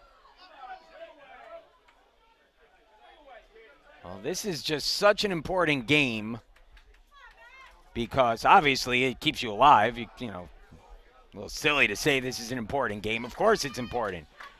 But there is a very realistic path for the team that wins this game to win the regional still. Again, Lynchburg is going to have an advantage. They'll be the home team in the first game tomorrow. That's an advantage in and of itself. As a swing and a miss there brings the count to, I believe, 0-2. 0-2. 0-2. 0-2 the count on Edwards. Here's the pitch from Horvath. Down and out. Ball 1. 1-2 the count. But, you know, looking at Lynchburg and looking at their season, Lynchburg is a team that has relied heavily on 2 starters. And they've spent those 2 starters. Swing and a miss, strike 3. Third strikeout of the game for Horvath. And there's 2 gone here in the 6th. Third baseman, number 11, Ben. You know, and again, I'm more familiar with Case Western Reserve than Alvernia, and so I apologize to the Alvernia fans who are listening out there. But that being said, Case Western Reserve has some experienced starters still waiting in that dugout who can pitch the next couple days. And so it'll be interesting to see how it pans out. Breaking ball misses outside, 1-0.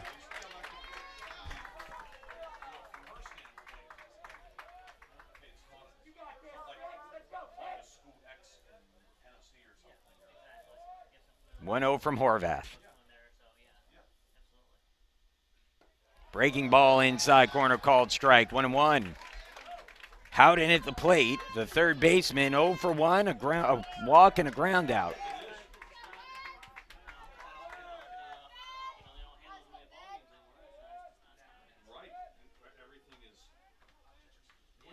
Fastball swung on and missed at 1-2.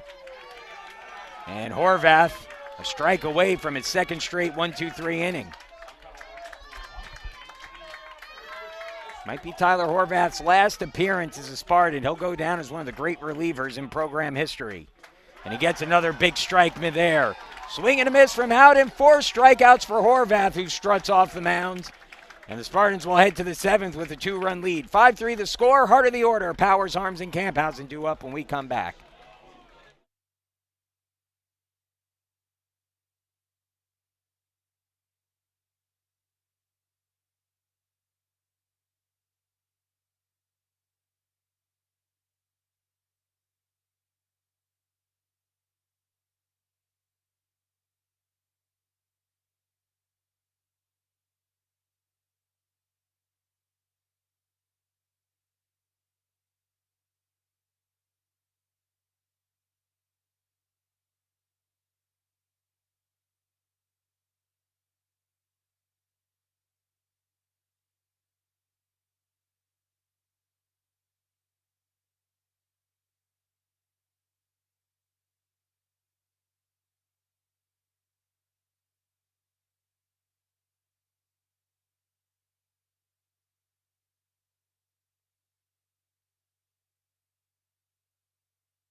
James Powers leading things off here against Humans. And first pitch, rocket line drive into right field, base hit. Big turn at first for Powers, but he'll stop there with the leadoff single. First pitch swinging, and the Spartans have a man on. Right fielder, number 26. Well, I said it at the beginning of last inning, and it felt just like the Spartans needed to shake loose, and it feels like they have. 4 runs last inning. Maybe have worked out some of those nerves. Nick Harms got it all started last inning. A little bloop single down the left field line. And I wonder if we see a looser Nick Harms at the plate right now.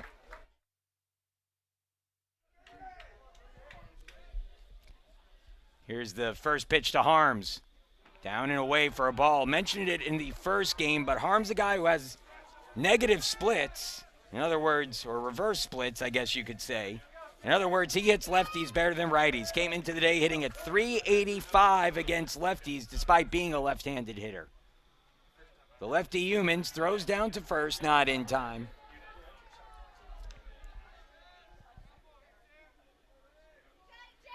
Outfield shifted for Harms to pull and playing him deep.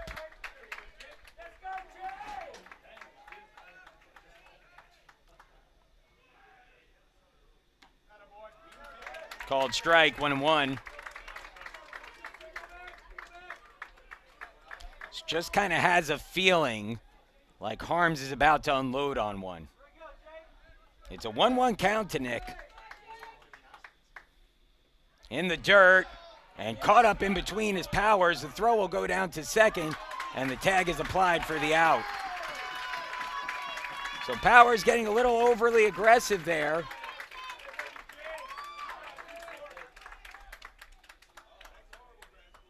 And that'll be the first out of the inning. So 1 gone.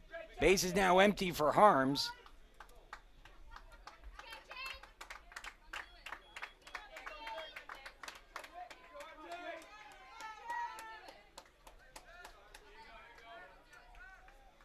Here's the 1-1, 2-1. Big swing from Harms comes up empty, 2-2.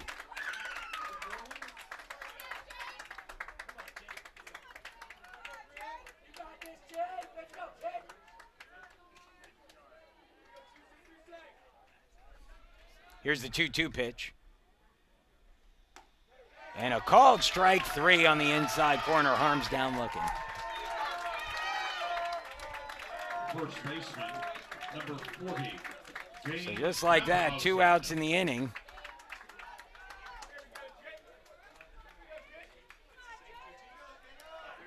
And Dane Camphausen will now be the batter. Camphausen having himself a nice game.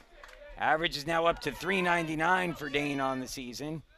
He waits the first pitch and takes it outside, ball 1. Dane 2 for 3 in the game, collected his 200th hit of the game earlier on. They'll shift Dane towards right center as he takes a big swing and miss at that pitch, 1-1.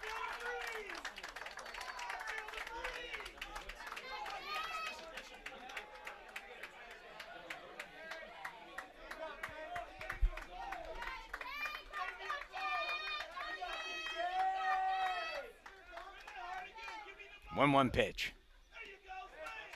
Called strike on the outside corner, 1-2.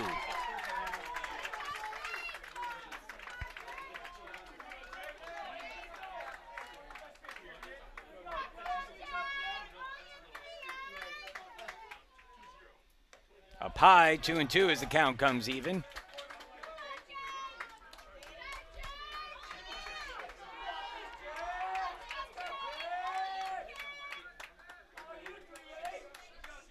Two-two pitch. That one lined into left field, and that's a base hit for Camphausen, his 3rd single of the game. 2nd hit of the inning for the Spartans. Their 12th hit of the game. And now Franco Alonso will be the batter. Alonso hitting here with a runner on and 2 away, and Alonso, who is now batting at .338 on the season, has had himself a really nice postseason run so far. Franco 2 for 2 with an RBI in the game. The RBI coming on a squeeze play last inning. I believe it's safety squeeze.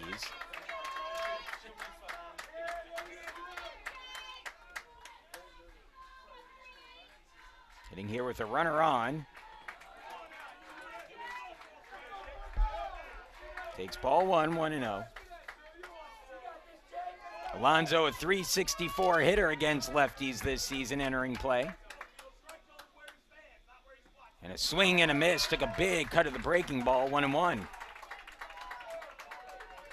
Franco Alonso, the graduate transfer from Cornell.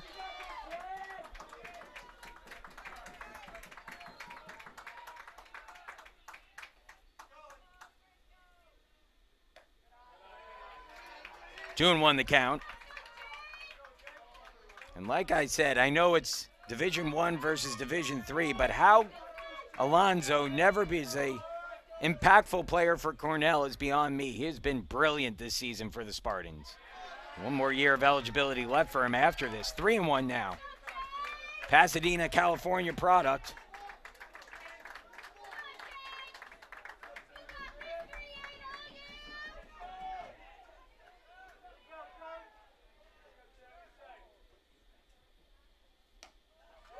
And ball 4. So Alonso draws his 2nd walk of the game. And now Tyler Stilson will be the batter. Stilson an RBI single in his last at bat.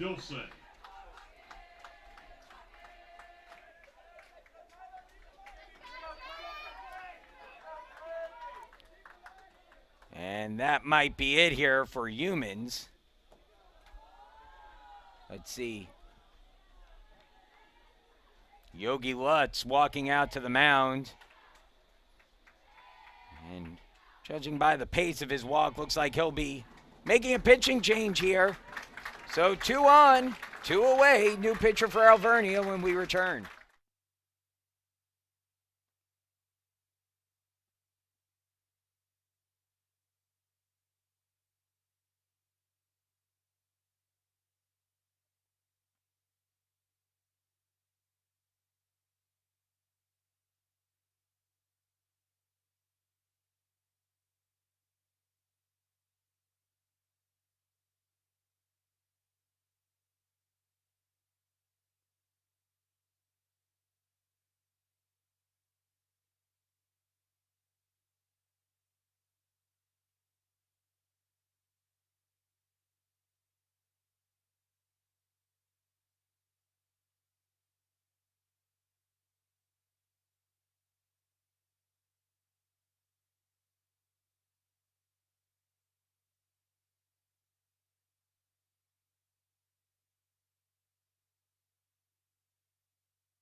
A new pitcher on the mound for Alvernia. New pitcher on the mound for Alvernia. I get my microphone in the right place. It's been a long day, folks. Game number 3. A lot of good baseball here today. This will be as Tyler Stilson can't hold, and it's 0-1. Matt Mays, the new pitcher. Mays 2-1, making his 16th appearance of the season. All been out of the bullpen. A 4.19 ERA and 2 saves. 20 strikeouts, 5 walks, and 19 1/3 innings for Mays. Swing and a miss. Good pitch there. Sharp slider. It's 0-2. Mays, a sophomore from Langhorne, Pennsylvania. Neshaminy High School. Same places. Pardon me, as Mays delivers the pitch, and a little outside. Same high school as former Spartan R.J. Christie.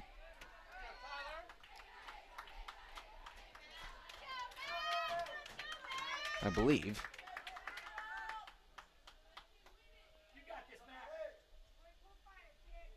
One, two. Swung on, ground ball, third base side, fair ball, and that'll be extra bases. Coming around third and into score is Camphausen. Alonso pulls into third, into second base with an RBI double is Tyler Stilson, and the Spartans on top 3, 6-3 the score. Well, the bats have woken up here in the second half of the game. 5 runs now in the last 2 innings, and a chance for Zach Carinci to add on more. Carinci is last time up with a squeeze play of his own that drove in a run.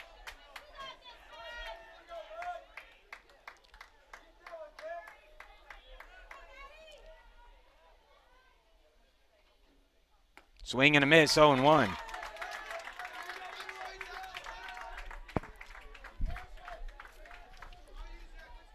Carinci with that bunt single earlier, now hitting a 305 on the year. Behind in the count here, 0-1 against Mays. This could be a big at-bat here. Help create a little more distance in the game.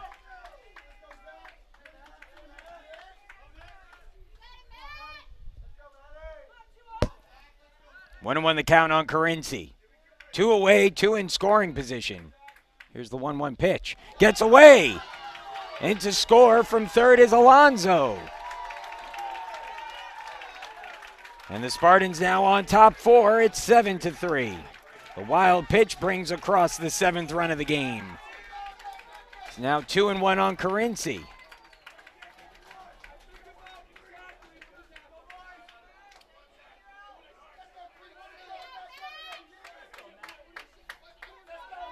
Two runs across in the inning. Stilson now at third. Carinci swings and misses. Good breaking ball. That's a weapon for Mays. Now you bring in Mays here because there's no use leaving him on your bench at this point if you're Alvernia. Even though it's not a save situation, you need to stop the bleeding. Here's the pitch. Well outside. Full count 3-2. Nate Arterburn is out on deck. And with a runner at third, first and second open, you can make a competitive pitch here to Carinci. It is a breaking ball, popped up, shallow center field, dropping in quickly, and it's down for a base hit. RBI single for Zach Carinci as Tyler Stilson scores, and it's now 8-3. Shortstop, number 4, Nate Arterburn.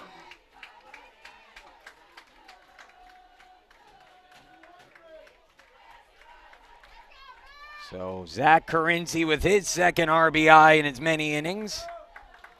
He's got 22 on the season. And now Case Western Reserve on top 5. It's 8-3. Pickoff attempt at first, not in time. Carinci is a stolen base threat. He's stolen 10 bases on 13 tries this season, and wouldn't be shocked to see him moving here to try to get into scoring position with Arterburn at the plate. Arterburn, not a power guy. Takes a called strike. Arterburn has struck out all 3 times he's been to the plate today. It has been a struggle for him so far in the postseason.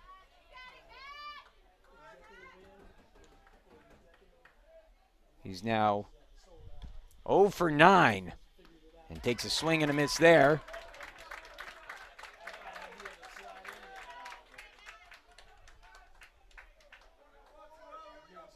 For 9. He's got 4 strikeouts here this weekend, trying to avoid a 5th, but behind in the count 0-2. Mays delivers well outside for a ball, 1-2.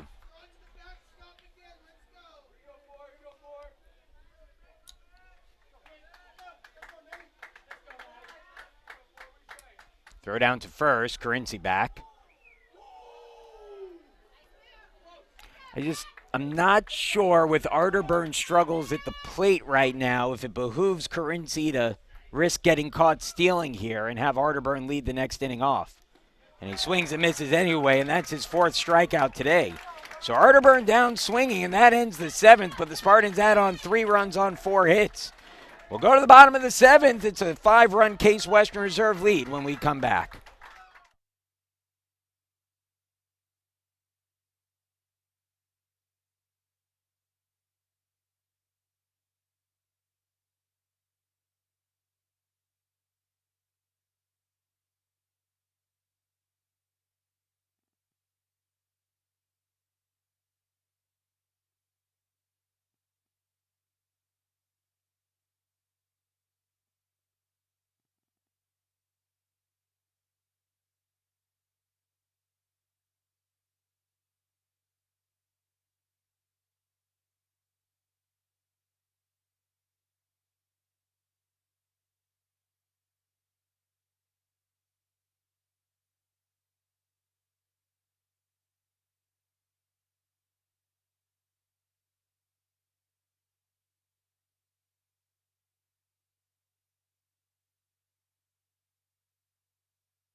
Called strike to Hansen to start things off. Tyler Horvath has faced 6 batters. He's retired them all, 4 of them by strikeout. He has looked sharp. Swing and a miss, 0-2. Hansen's had a great series. I mean, he has been eye-poppingly good defensively. He swung the bat well. I've been very impressed with him. And Horvath strikes him out on 3 pitches. Well, you do have an interesting, and I don't really think you have a decision here if you're head coach Matt Englander, but on the surface you do. You now have a 5-run lead. Tyler Horvath entered this game when you were down 2. Since then, he's continued to pitch well. He's your best pitcher, probably one of the best pitchers on the roster, if not the best pitcher on your roster. You've got 2 games you would need a win tomorrow as that one's fouled back, 0-1.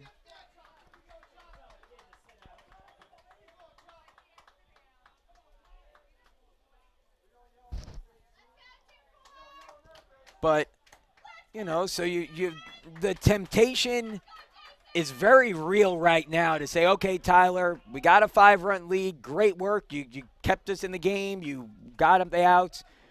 Let's go to the bullpen and see what we got. I think there are 2 issues with that. Number 1, you win the game that you got to win, and you don't worry about tomorrow until tomorrow.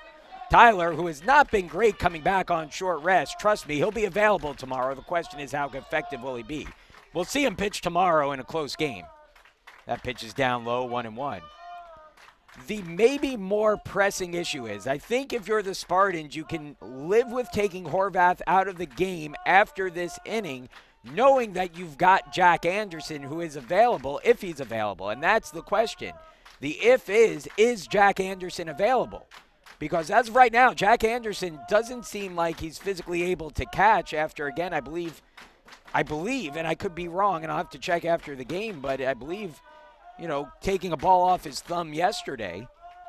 He's been in center field, a position he hasn't played since the first couple games of the season.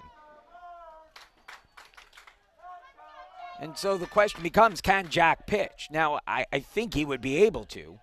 It wasn't his throwing hand that he hurt, as that's down low, 2-1 to Lind.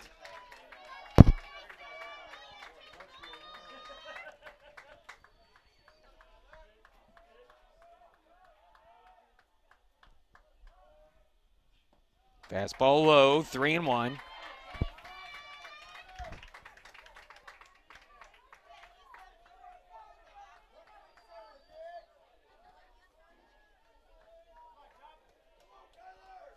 Batter sheds his arm guard, just throws it out of the batter's box.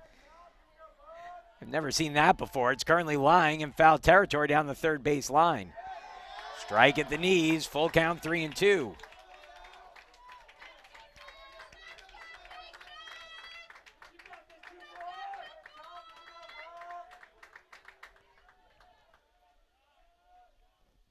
Here's a 3-2 pitch. Swing and a miss, strike 3. Powers will complete the play at first, and there are 2 gone in the inning. For Horvath, that's 6 strikeouts through 2 2/3 innings of work, including 4 straight batters that he struck out.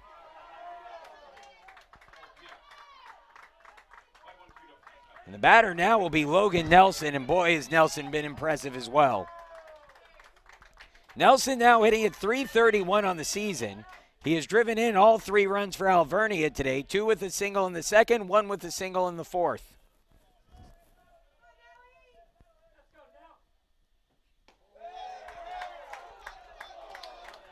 That one misses, ball 1.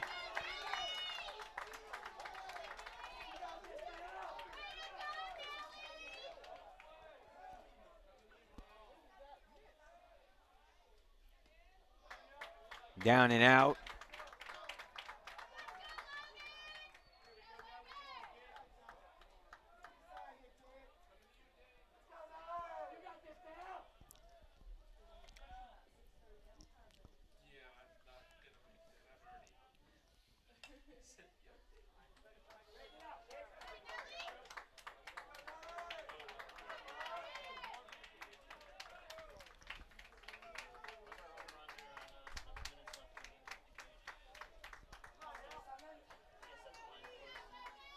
Two and one the count.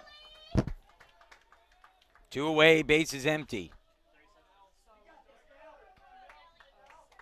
Pitch from Horvath. Outside corner, called strike, 2-2.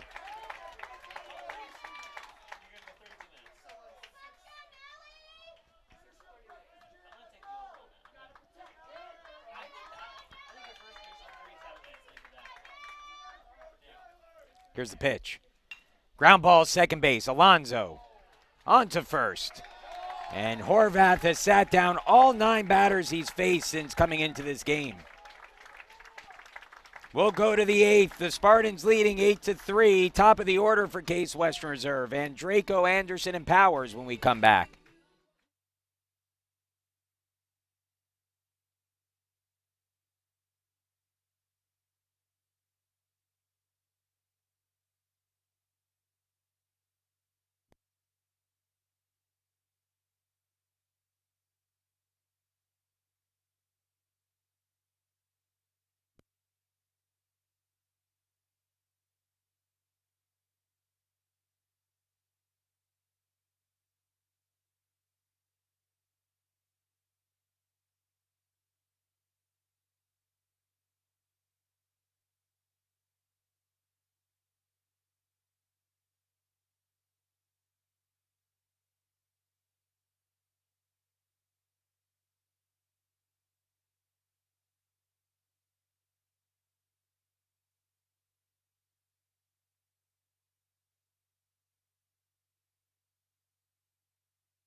Connor Friedel, the new pitcher on the mound for Alvernia here, number 18, the junior.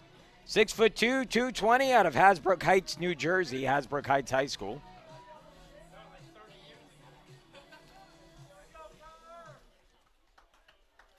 He'll face the top of the Spartans order. First appearance of the postseason here for Friedel, who is making his 9th appearance overall this season. No record, an ERA of 9.5. That one bunted out in front of the mound. Catcher has it, throw to first, and it is in time to get the out. Good defensive play by the catcher, Lind.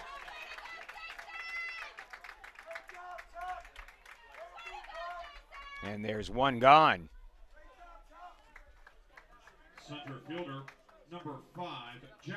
So the Spartans have been active with the bunts today, trying to get going. Not a piece of the game we've seen a lot for Case Western Reserve this season, but it's worked today. Again, you know, the bats get a little cold. You got to find a way to make it work, and that's what they've done here. This will be Jack Anderson. He rockets that one deep towards the gap, left center field. Center fielder coming over and making the catch for the out is Logan Nelson.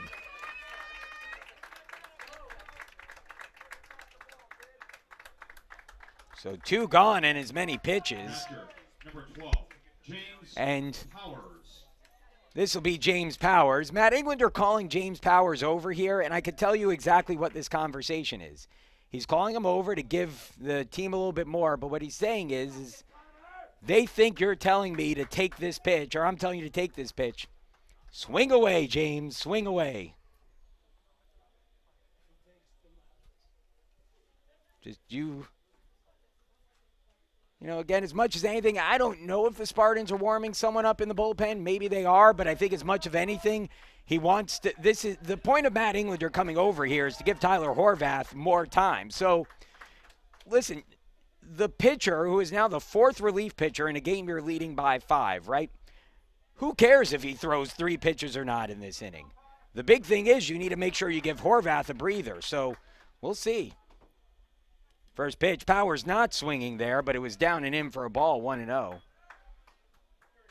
But again, I promise you that this is not a situation where Powers is going to restrain himself from taking a cut just because there haven't been a lot of pitches thrown in this inning. That one grounded hard to second, and it will be a 4-pitch inning for Friedel.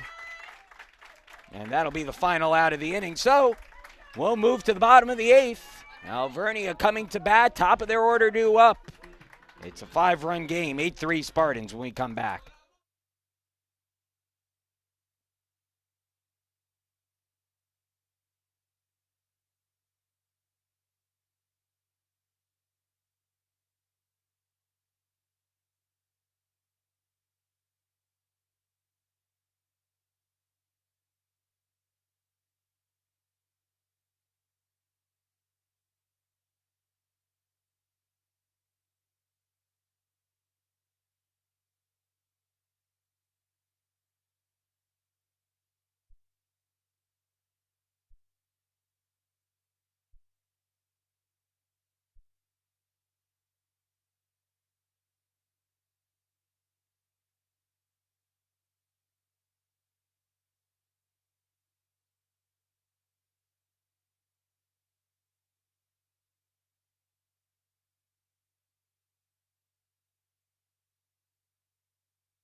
So Tyler Horvath, who has retired all 9 batters he faced, including 6 strikeouts in this one for Horvath and 3 groundouts. As correctly pointed out by Ryan Briggs, our PA announcer, ball's not left the infield yet against Horvath. We'll go through the order for the second time, beginning with the leadoff hitter here, Evan Thomas. First pitch on the way for Thomas. A little up and in, ball one.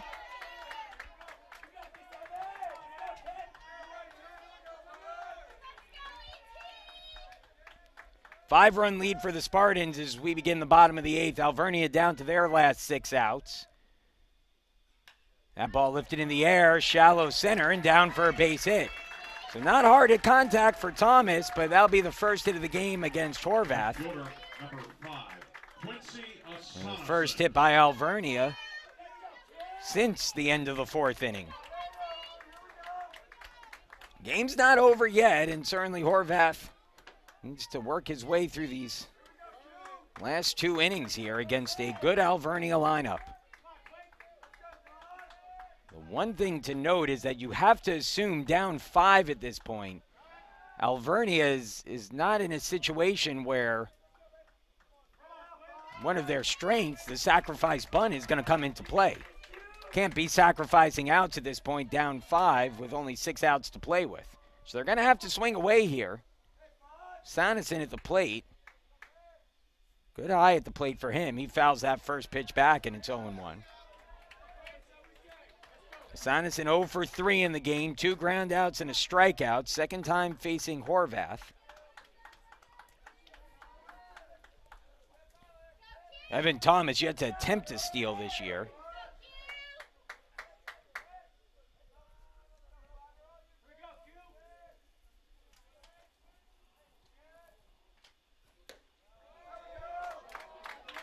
Pitch up high for a ball, 1-1.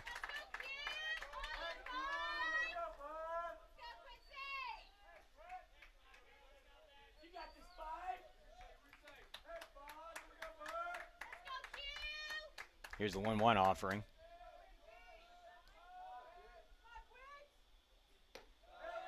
Two and one.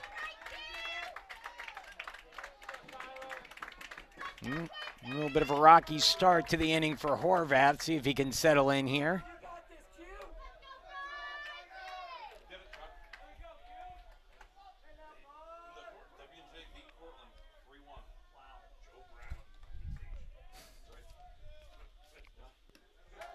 Down and out, 3-1.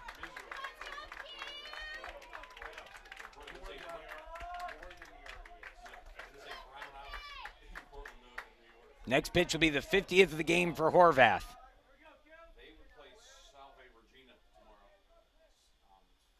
And it's low, ball 4.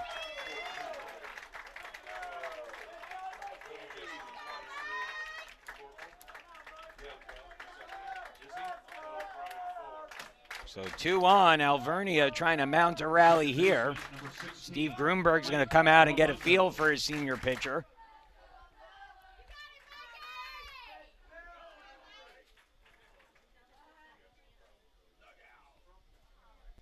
And Grunberg, maybe as much of anything, just looking to give Horvath a little breather here. Again, remember, it was a quick inning in the top of the 8th.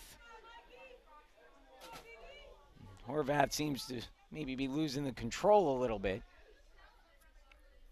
that he had so fine-tuned after retiring the first 9 batters he faced. Looked a little bit more vulnerable here in the 8th.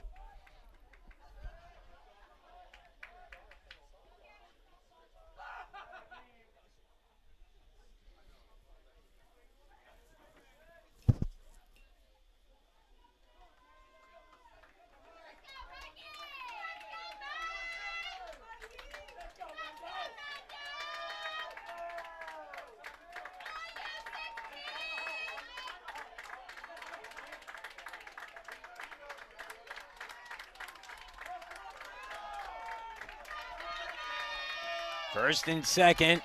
Best hitter for Alvernia at the plate, Mike Raimondo.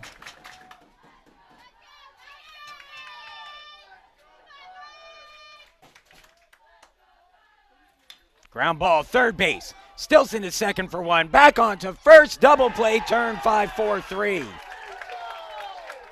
Well, that'll get the job done.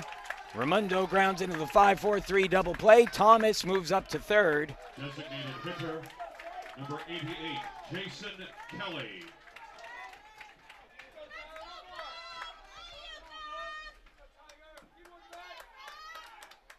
So 2 gone now, and that is a huge double play.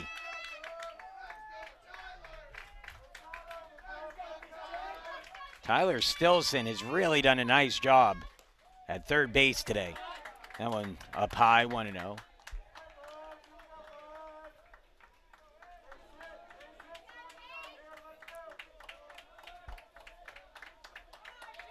Here's the 1-0 offering.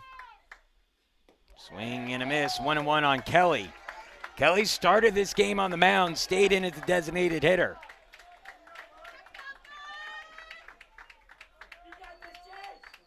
He's currently in line for the loss if the score holds. Swing and a miss there, and it's 1-2.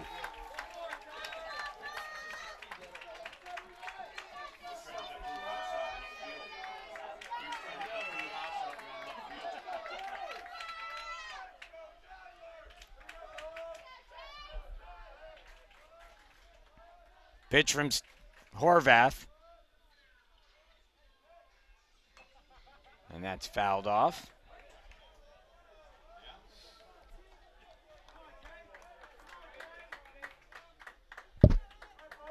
Game number 5 of the tournament, game number 3 today.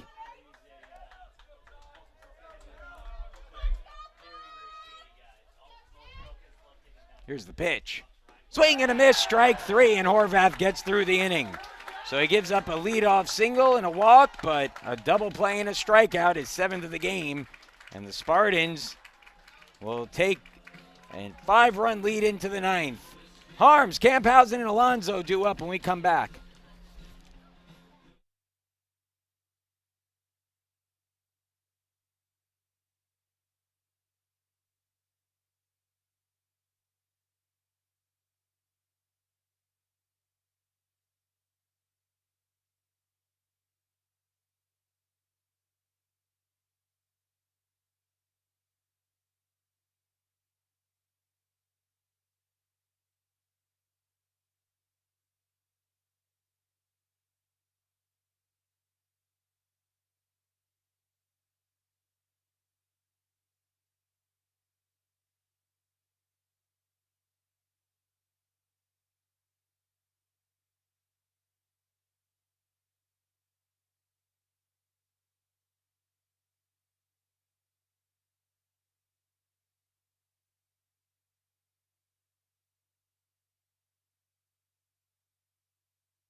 Well, Nick Harms started the Spartans' rally in the 6th inning with a bloop double into left field.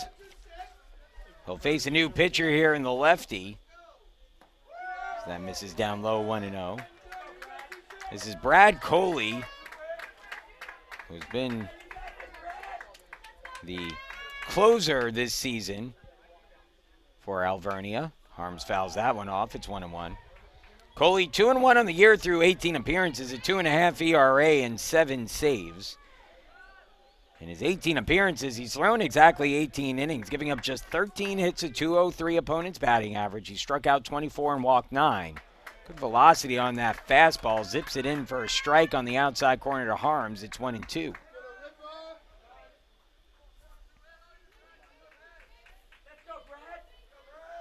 Here's the 1-2 pitch. And Harms holds. Count goes to 2-2.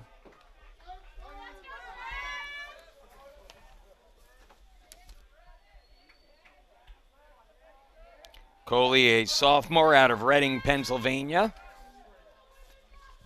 Here's the pitch. Good curve for a called strike 3. Froze Harms with that one. And Harms retired, and that'll bring Dane Camphausen to the plate. First baseman number 40, Dane Camphausen. Camphausen, he's having himself a day. 3 hits today for Camphausen. He's got the average for the season now up over 400, hitting a .403. It's been a pretty good weekend overall for Camphausen, who homered yesterday against Alvernia, now 3 for 4 in this game. Takes ball 1 there.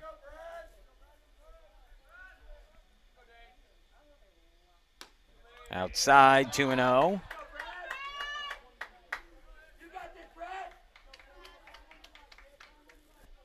Here's the 2-0 pitch. Called strike at the knees, 2-1.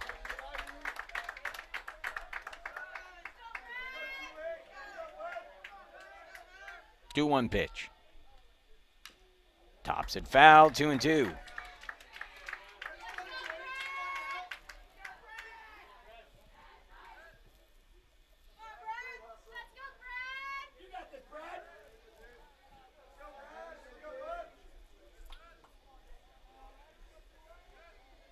On the way to Camphausen.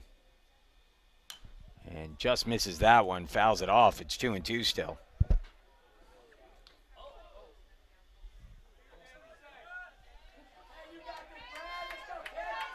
Doing the count on Dane. 1 away, base is empty. Coley rocks and delivers. Here's the 2-2. And Chopper, third base side, charging. Glove, throw by Howden is high and gets away. Camphausen will stop at first. That'll be an error on the throw. And the Spartans have a 1-out base runner. First error of the game for either team in what's been a pretty clean defensive game. Second baseman, number 2, Franco Alonso.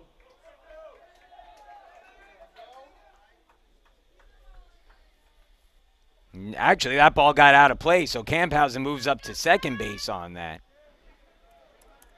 Well,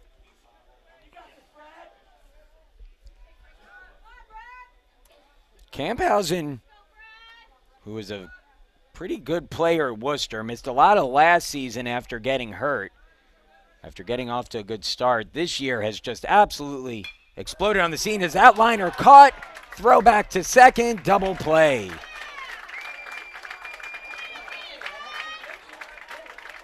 So that'll end the inning, and Alvernia will come to bat. It's a 5-run game when we return, 8-3 the score.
Welcome back inside Nobby's ballpark as the Spartans looking to close this out and advance to the championship, potentially games tomorrow here at Nobby's ballpark starting at 11. First baseman, number 3, Matt Edwards.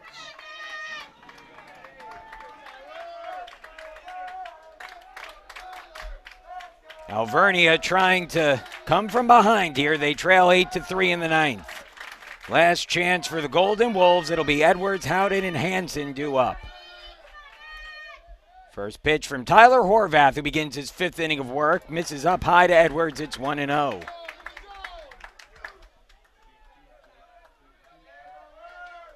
Nothing quite sums up 3 straight baseball games in one day like Crazy Train blasting over the loudspeaker, does it? That one foul back, 1-1. Although if you're a Spartan fan, today it's felt more like a roller coaster than a train at times.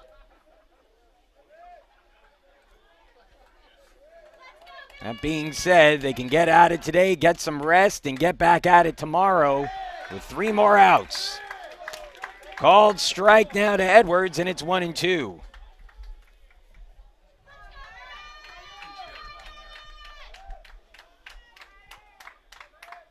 Timmy Hitchcock is out on deck to pinch hit for Alvernia. And that's popped up. Shallow right. Coming in is Harms. Coming over is Harms, and in fair territory, Harms makes the catch for the first out, 1 gone.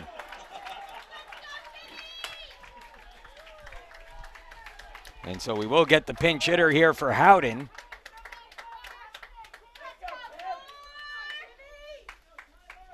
And this will be Timmy Hitchcock. Hitchcock, the first-year player out of Georgetown, Delaware. Hey, welcome to the tournament, Timmy Hitchcock. Just come in here in a 5-run deficit with your team with 2 outs left. See what you could do, kid. First tournament action for the young man. .268 hitter on the season. 1 home run, 10 runs batted in. He's been a good hitter in his first year. He'll get a chance here against Horvath. 2 outs to go for the Spartans to move on to face Lynchburg tomorrow. One's taken down low for a ball, 1-0.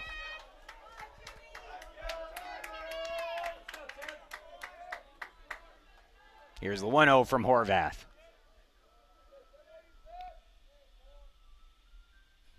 That one lined down the third base side, fair ball. And that'll get into the corner. Hitchcock rounds a big turnaround first, but he'll head back. It'll be a base hit for Hitchcock down the left field line. And yeah, good job by him. Again, pressure situation, but he comes through. And he wasn't even distracted by the ice cream man apparently driving by somewhere out there. What age do you as a baseball player, because I know when you're playing T-ball, you get very distracted by the ice cream man. At some point between T-ball and college, that ends. I just don't know when. Typically, it's the right fielder who darts over the fence and tries to get the first shot at a king cone. As a swing and a miss there from Hansen, 0-1. It's been a long day of baseball, folks. Could use an ice cream right now. 0-1 on Hansen, 1 away, 1 on for Alvernia. 8-5, Case Western Reserve the lead in the bottom of the ninth. Game 5 of this regional. Horvath, who came in the 5th and has not allowed anything, delivers one in the dirt. Throw goes down to second. The tag is applied, and he's out. And that is the second out of the inning.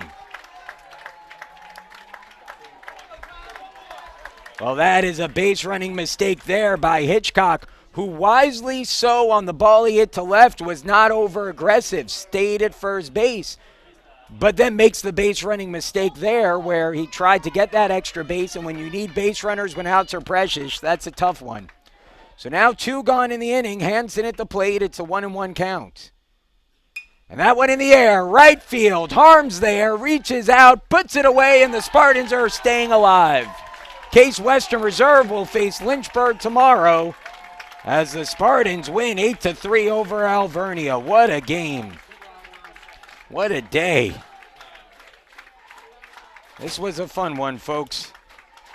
Case Western Reserve gets their 33rd win of the season, improves to 33-10. Alvernia will end its season with a 29-18 overall record. Winning pitcher is Tyler Horvath. He's 2-0 on the year. No save. The loss goes to Alvernia starter Jason Kelly. Kelly on the season will fall to 3-1. Ladies and gentlemen, the final Game time was 2 hours and 42 minutes.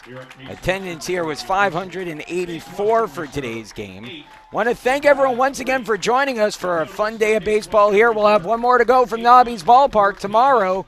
Case Western Reserve versus Lynchburg, 11 a.m. If the Spartans win, we got one more after that. Tune in tomorrow, bright and early, folks. We'll see you then. I'm John Schwartz for everyone here at Case Western Reserve. Have a great evening. Final score once again, 8-3 Spartans.